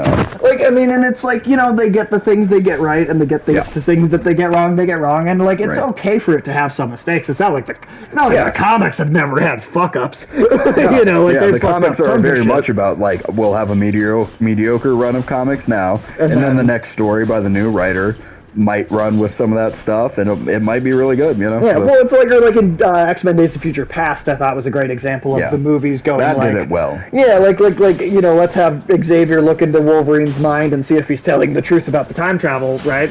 And Yeah. he sees scenes from X-Men 3 that And everybody X-Men was, Origins Wolverine. and even X-Men Origins Wolverine, in which everybody rolled their fucking eyes at in those Yeah. other movies, but in that scene in Days of Future Past, they're used in an effective way, and they're incorporated into a better story. Or like how you did have Thor's mother's death, matter in Endgame so much. Like you had that matter so much as a plot point. When And do so we they get it? they were able to make an element of the Dark World kind Yeah. of matter, right? Right. But like, so I mean, yeah, I like, yeah. They said, when do we get amalgam MCU Oh movies? no, like we were talking about a little I bit hope ago. The only way I'd really want it is like a straight do it in to animation, too. DVD hour and a half fight tournament kind of style. I want movie. the Challengers of Fantastic Hate or whatever on the big screen. I want the New York City crime unit. the New York City crime units that I'm pulling for. They're just 4 humans that like couldn't be It's more. Christopher Maloney. Oh my god! I want Christopher Maloney in this Yeah, in the movie. Marvel Cinematic Universe. Can we get Christopher Maloney in this New York crime? Yeah, I mean, Dude, think of all the great TV cops. I am so into this project now. Columbo. I don't know if is that actor dead now or not. I don't know. I don't know. Let's dig him up. And what was the actor that played Kingpin and Daredevil? Oh, Vincent D'Onofrio. Yeah, get Vincent D'Onofrio, Oh Christopher shit! What Maloney if crossover. what if him as Kingpin is actually a really massively complicated undercover sting operation? He and is him still as that Kingpin, Sherlock Holmes type detective. He's from actually that, the detective Special from Victims Law and Unit. Order. Yeah. Kingpin has secretly been the detective from Law and Order this whole time. Oh my god, I love that the Right? MCU is secretly the Law and Order universe. Yeah, it's really it's the law. It's the They do have a Law and Order LAWCU. The LAWCU. That's what it really so is. hard to say. I know, it's obnoxious and it would never work as a name. But no, I watched some other awesome movie or TV cops, not even movie cops, TV cops that are still alive. I still don't think he's alive. I don't know. Well, Hey, chat, I'll is the fix actor that. that played I'll fix Columbo, that. is he still alive? I don't think probably so. not. No. We can clone him. Yeah, We can clone him. well, we have the technology. We literally do have the Matt technology. Murdock could be the dude from CSI Miami with the sunglasses. Yes. Except he's blind, so he's always looking at the wrong person I when like he makes the fun. insulting notion that they wouldn't even try to get that actor. They just get They someone got else these to other replace TV him. cop actors. Like, nah, fuck that Rockford guy. Files. Yeah. the That Rockford- guy's definitely dead. I don't know. That guy's dead. I'm trying to think. Trying to think thinking of more modern Yeah, I'm trying to characters. think of some more modern. I don't know why I'm only thinking of ones from the 70s. Inspector Morse. What the I fuck don't even is remember that, to Yeah. be completely honest. This is a detective that's spoken Morse code because I feel like He this is where only you're spoke in Morse code, Yeah, so this he's is- is that what constantly this fucking communicating was? like that. Dude, so I tell you I saw somebody beat Dark Souls by hooking it up yeah, so that right. they only had a single button, and the button they just typed out Morse code to send commands That to the is game. so So fucking basically, then it crazy. played itself. Yeah. And he beat Dark Souls by playing it that way. Damn. Pero. No, that was that Bob Hoskins? If that was Bob Hoskins, he's definitely dead. Or no, it was a French actor. Fucking. Bob Hoskins. No, I'm kidding. I'm kidding. No, fuck, I do know that because my mom loved that. That was my mom's favorite version of Poirot, was the TV BBC version. And he was a great actor. I would take that guy back in a heartbeat. When was this on? This was like the 80s, kind of 90s. So the guy could be dead. I think, I think he's just retired from acting Right. more Well, so, let's but give him a call, man. dig him up. Dig him up. Let's put him in a hole so we can dig him up. Doctor Who. Which one, though? I mean, How's that a TV cop? well, yeah, you're not really a cop, right? You're just saying a BBC show now. Yeah. I mean, is he a time cop? Is that... I what about guess. the movie Time Cop? Nah, I'm not feeling it. No? Again, it's New York Crimes Unit, so I want a completely no superpowers, Alright. boring version. All right. He's a time detective when you think about it. I mean, yes. Monk. Yeah, oh, Monk. Let's get Monk. Yep, Yeah, Monk. we don't have Monk and Psych and Psych. suits. Let's get all of them. Monk, Psych, Suits, Law and Order. Fucking, I know there's some other ones I don't watch. Yeah, I don't watch any of Castle. Why can't Nathan I Fillion is yet? the author that solves crimes because you haven't picked up the Daedalus. Oh yet. shit, that's right. The bad horror movie Wolf Cop. Well, I don't even know what you're talking about, Yeah, no name. I'll be honest. Is that recent? Is that a classic that I don't know? Samurai Cop, absolutely. RoboCop. Well, yeah, but you did say avoid I Robo. want humans. Yeah, you did say you wanted characters that are as boring as possible. Yeah, right? as boring as possible, if preferable. Monk is basically Perio. It's on Shudder. Oh, okay, that's a newer thing. Yeah. Interesting. RoboCop from the remake. No, Ulysses, no super. You're not quite getting this. Well, to be fair, though, we did say as boring as possible, and that remake was as boring as possible. I see so where there actually is a pretty consistent line. I know. I should have known there was a joke in there. That's actually pretty good, Ulysses. Yeah, good one. So, I don't know. I can't think. Yeah, that's the thing when you get to more modern police procedurals. Well, I just don't give a shit about most of them suck ass. So. They all suck ass. Yeah, but it's like I don't like procedural. No, things. I'm not a big fan of just in general. Like even Zero Dark 30, I was like, everybody loved that movie so much, and I was like, this feels like a procedural movie. It's like I like genre procedurals. I like X-Files because that's a procedural. But true, but there was like interesting characters there. Like I guess maybe I'm being a little judgy when I say this, but like when I think of procedurals, I think of a complete lack of character, and there is just a procedural plot that is driving things forward with melodrama, where the characters never truly evolve or change. Focus on the main characters. Really. That's what I think of when I think of procedural. I think probably people that watch like every episode. I will say, like, even though he doesn't, I don't know if he's like really a complex character or anything, but I do. Vincent D'Onofrio's like detective character, whenever he did SVU, basically was Sherlock Holmes. Was he? So he was cool as a character because he was so omnipresently intelligent that there was just something like a little more unique about him as a main character than sometimes they did. Christopher Maloney, I think, was a little bit like that too. He was more of like a dirty cop, like. Well, I think they did that more so with Happy, but I mean, even in Law and Order, he would constantly like break rules and then threaten to kill the people from internal affairs. But like that was basically every time he was in the show.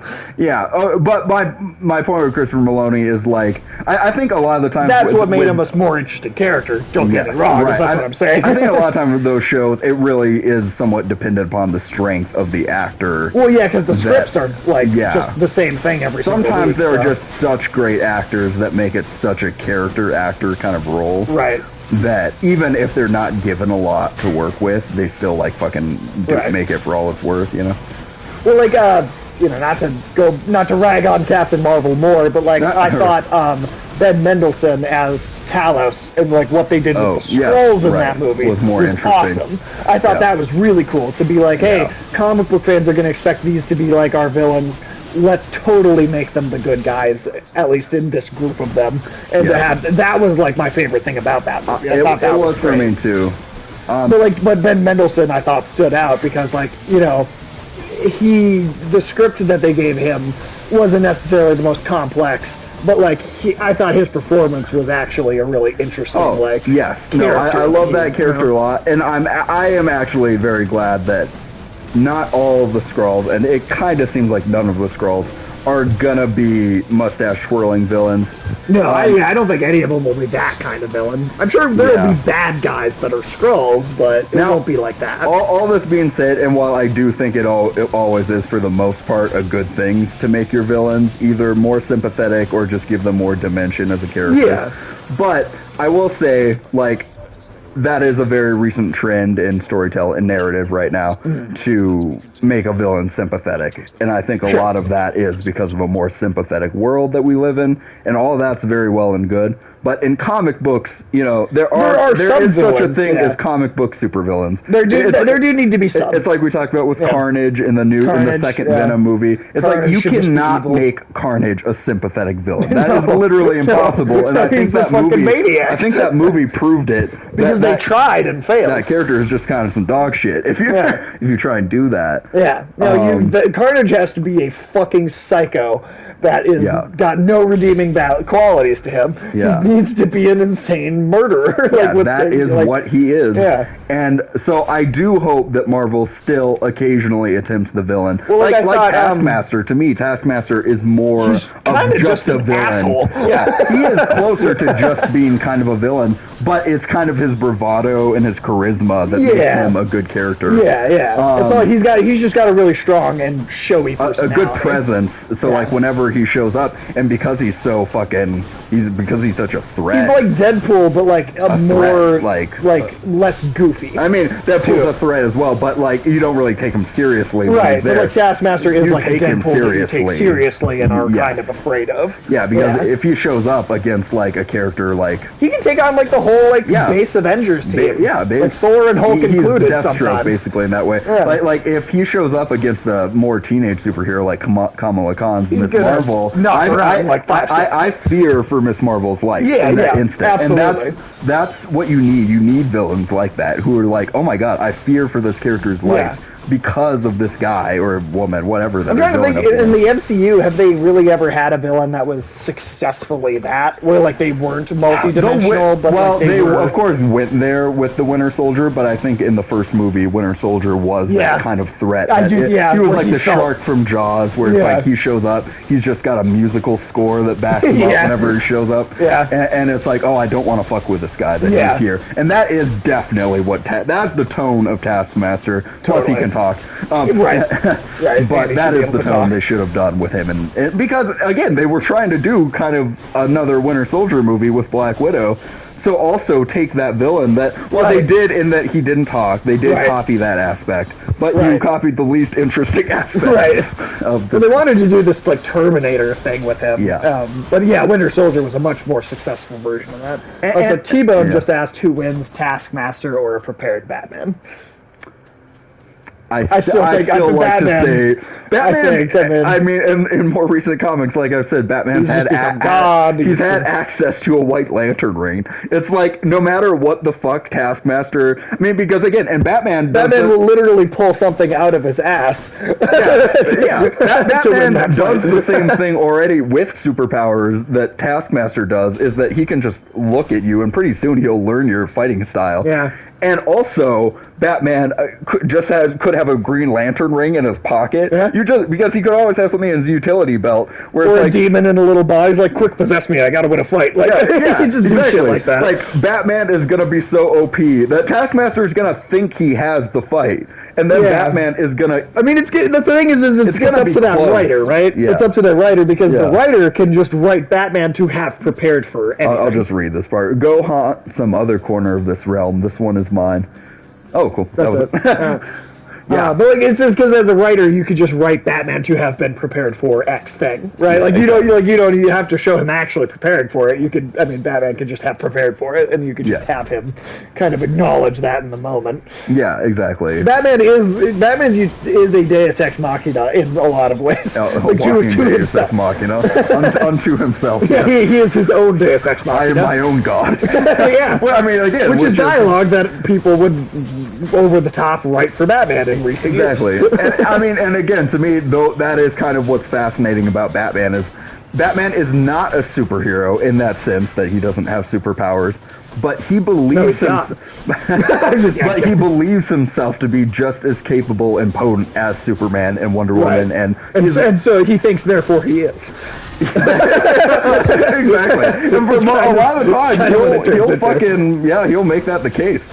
But I mean, But- like even in the kids' cartoons, right? Like it's Yeah. the nuke's gonna go off in Justice League, and there's characters like Captain Atom or like characters Yeah. that can fly and like Yeah, don't need to exactly. breathe in space. Yeah. That, and he pushes past them and goes, "You'll never be able to get there." Yeah, your top speed is Mach 2, shut the fuck up. Yeah, and he's just like, "Oh, I can do it though." Yeah. And it's like, all right, It's like, okay, Batman, get off your... get off your fucking high horse. Yeah, but But then he does it. a lot of the time he backs it up, you know? But then he backs it up and he actually does the thing. So it's like, yeah. And then, but what's entertaining in a dramatic sense is when he can't quite pull it off. He has bitten off a little more than he can chew. Sure. Which doesn't, I feel like that doesn't happen very often. And many like in stories. the Court of Owls with Yeah, that's a great first example. arc. I think in the new movie he will. Yeah. I think it'll be a thing where I he's bitten think- off more than he can chew. Because he honestly does, like, the truest take on Batman is that Bruce Wayne genuinely does believe that he is his personality of Batman. Like Like, to him, he does not I think we exist just as a went human. all the way back and just started talking about Batman To again. me, it's always about Batman at the end of the day. And I better use this fucking Zeus Thunderbolt shit here. Do as Batman would do and steal the lightning from the gods. Right. But a what if story I plan on writing one day. Hell yeah. But stealing the lightning from Captain Marvel, actually from Shazam. Which would be awesome. Batman, yeah, he does have basically this personality he built for himself out of trauma. Right. That for him is this ultimate security blanket, because it's like, this version of myself can do anything that I believe in myself so much. Right. But it's not Bruce Wayne, it's Batman. And yeah, I do think this Robert Pattinson movie is gonna be him fully as Batman. Right. Bruce Wayne barely exists as a person. He barely doesn't let Even him. when he's in civilian clothes, he is Yeah. living as like he Because he looks mentally. pale skinned, he hasn't seen the sun. He's pale. He's got his hair hanging down. He looks like he's doesn't not care taking how he care of looks, himself. right. Yeah, he's not presenting himself as that playboy like figure to Right. keep people guessing. What's DC's most annoying character? Like how Marvel has Herbie or that dumb little green gremlin guy. There's this one guy I really hate from like this kind of the Silver Age. He was there in like the first few arcs of Justice League, like when Justice League first formed as a team and had their first comic. There was a side. Batmite's kind of annoying. Batman. I like Batmite. I like Batmite more, but Sure. this annoying is just an annoying human side character called Snapper Carr, and he's just called Snapper because his nickname's Snapper because he snaps his fingers a Yeah, lot. that guy's a piece of shit. That I hate that character. Well, didn't so they make him detestably. like the news reporter for Metropolis? Because even in like the Superman cartoon, it's like this is Snapper Carr with Oh, I Metropolis. guess They've totally I kept was him around. hoping he died. Oh of yeah, no, fire. dude, he's in like all the he's in the Superman animated series. He's in the Justice League I cartoon. know. Yeah, he's around. People will always keep him around for nostalgia's sake. But I didn't realize that he was dated back that long though. I didn't realize that character. He's was... called Snap. Like Snapper is his name in quotation marks. It's not like an actual first name. It's a nickname he has because he Because likes he's a to piece of snap shit. his fingers. Yeah, What the fuck kind of character is that? I think that's like almost pun levels of making It's Michael terrible. It is. In that first story, it's when Green Arrow joins the Justice League. It's his, and like Snapper's there, and he's like, yeah, I know, like usually the other superheroes are here to like welcome you and show you around the Hall of Justice building and shit, but they're not here. It's just me. Why would they let him in? Why would they let him in? Why did they let him in? Yeah. That's a very good question, Sage. And then He's a fucking loser, from what I understand.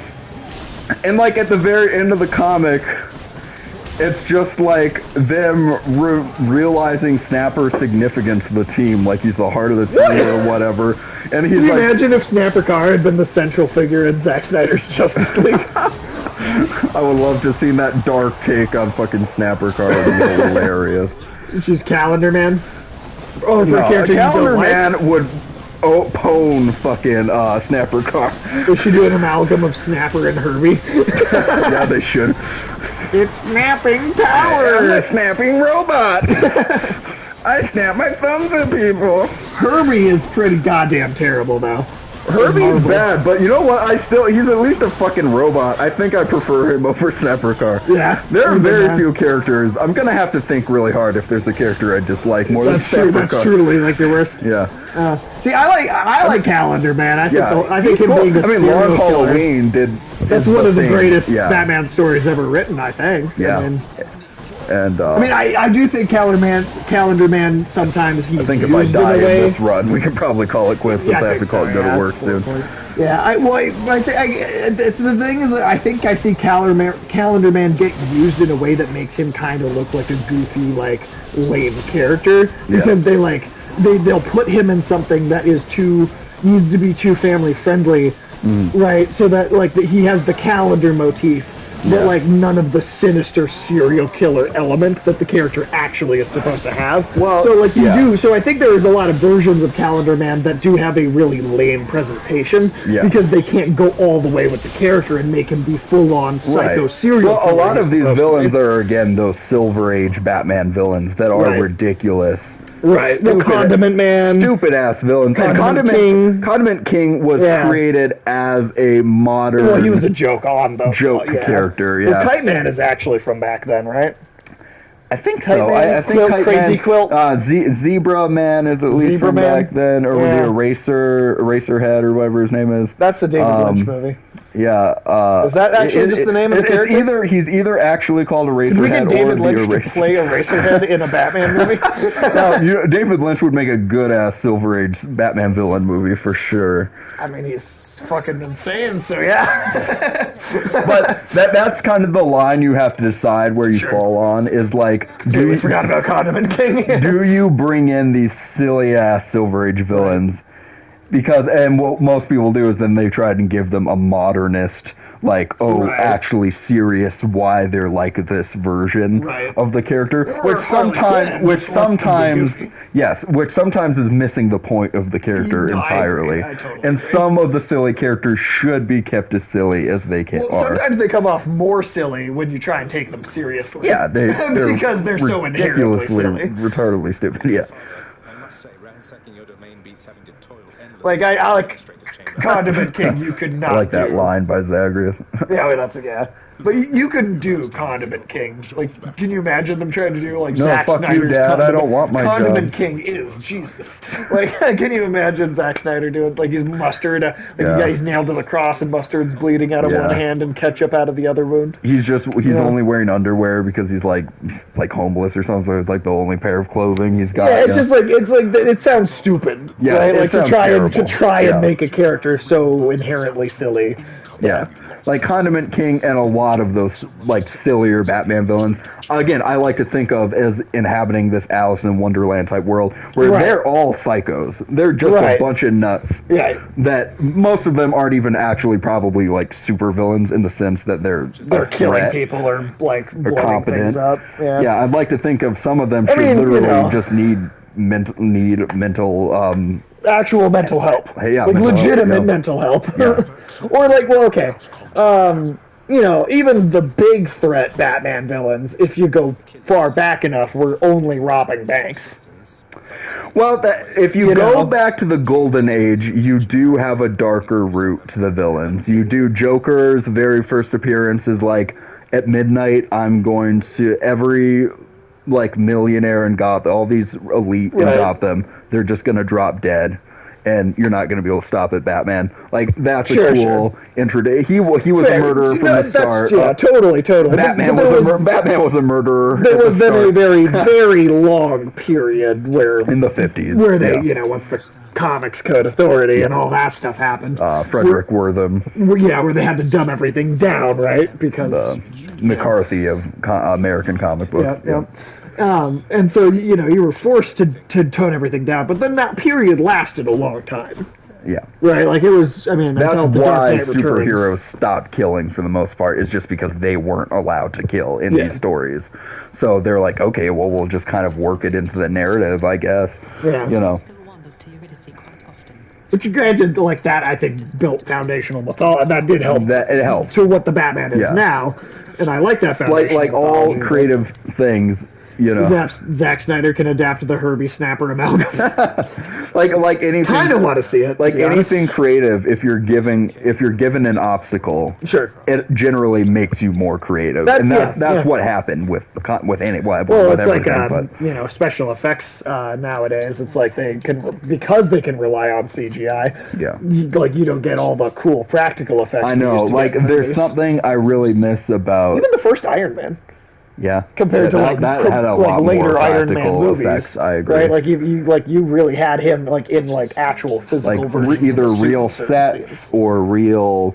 There's always That's more something I can real. say I really did like about Eternals, Eternals. yeah, is right. it's all filmed. The whole movie, with a few exceptions, is filmed like on location in real places. That is one thing I really, really, really liked about Eternals. Oh, that's cool. It really felt like a more old school movie, and at times, granted, it still has its CGI, it still has its its creatures and its set pieces, but like even a lot of the fight scenes, before not counting some of the stuff at the end where you have your big bombastic stuff. Yeah. Like some of the earlier movie fight scenes, even when you had the CG creatures, the environments they're inhabiting were still really kind of real feeling. Yeah, and just letting everyone know we're wrapping it up in just like a couple minutes. I think we will call it here because we wouldn't have time to do a whole other run here. Yeah, but no, you're Thank totally you all right. for hanging out with us. Yeah, it's always good talking comic books. I can do Hell that yeah. forever. Yeah, T-Bone, every Tuesday, you want to talk comic books. This is the stream to do it on. I mean, I can talk comics on any stream too, but like I think with the two of us together are going to be able to just go way more hard Thank you. on it. It's generally what we talk about a lot on our own, anyway. Right. So this is just basically just what our normal conversations would be. Anyway. Hanging out. Thanks for hanging out, T-Bone. Ulysses, thanks for coming by. Yeah, thanks everybody for hanging everybody out. that's hanging out at the moment. Let's find someone to raid real quick, and then we will shut things down. Let's see. Oh, man. Let's do Julian. He's streaming. I'm not looking forward to doing my job some tonight. support just last night. Cool. Go over there. Go over there. Oh, he's playing the remaster they just released of Grand Theft Auto. Oh, cool. The old ones. They took a lot of music out of those games though for the re-release really? because they just literally couldn't pay for all the rights for every song. I don't think anymore. So it's unfortunate, but.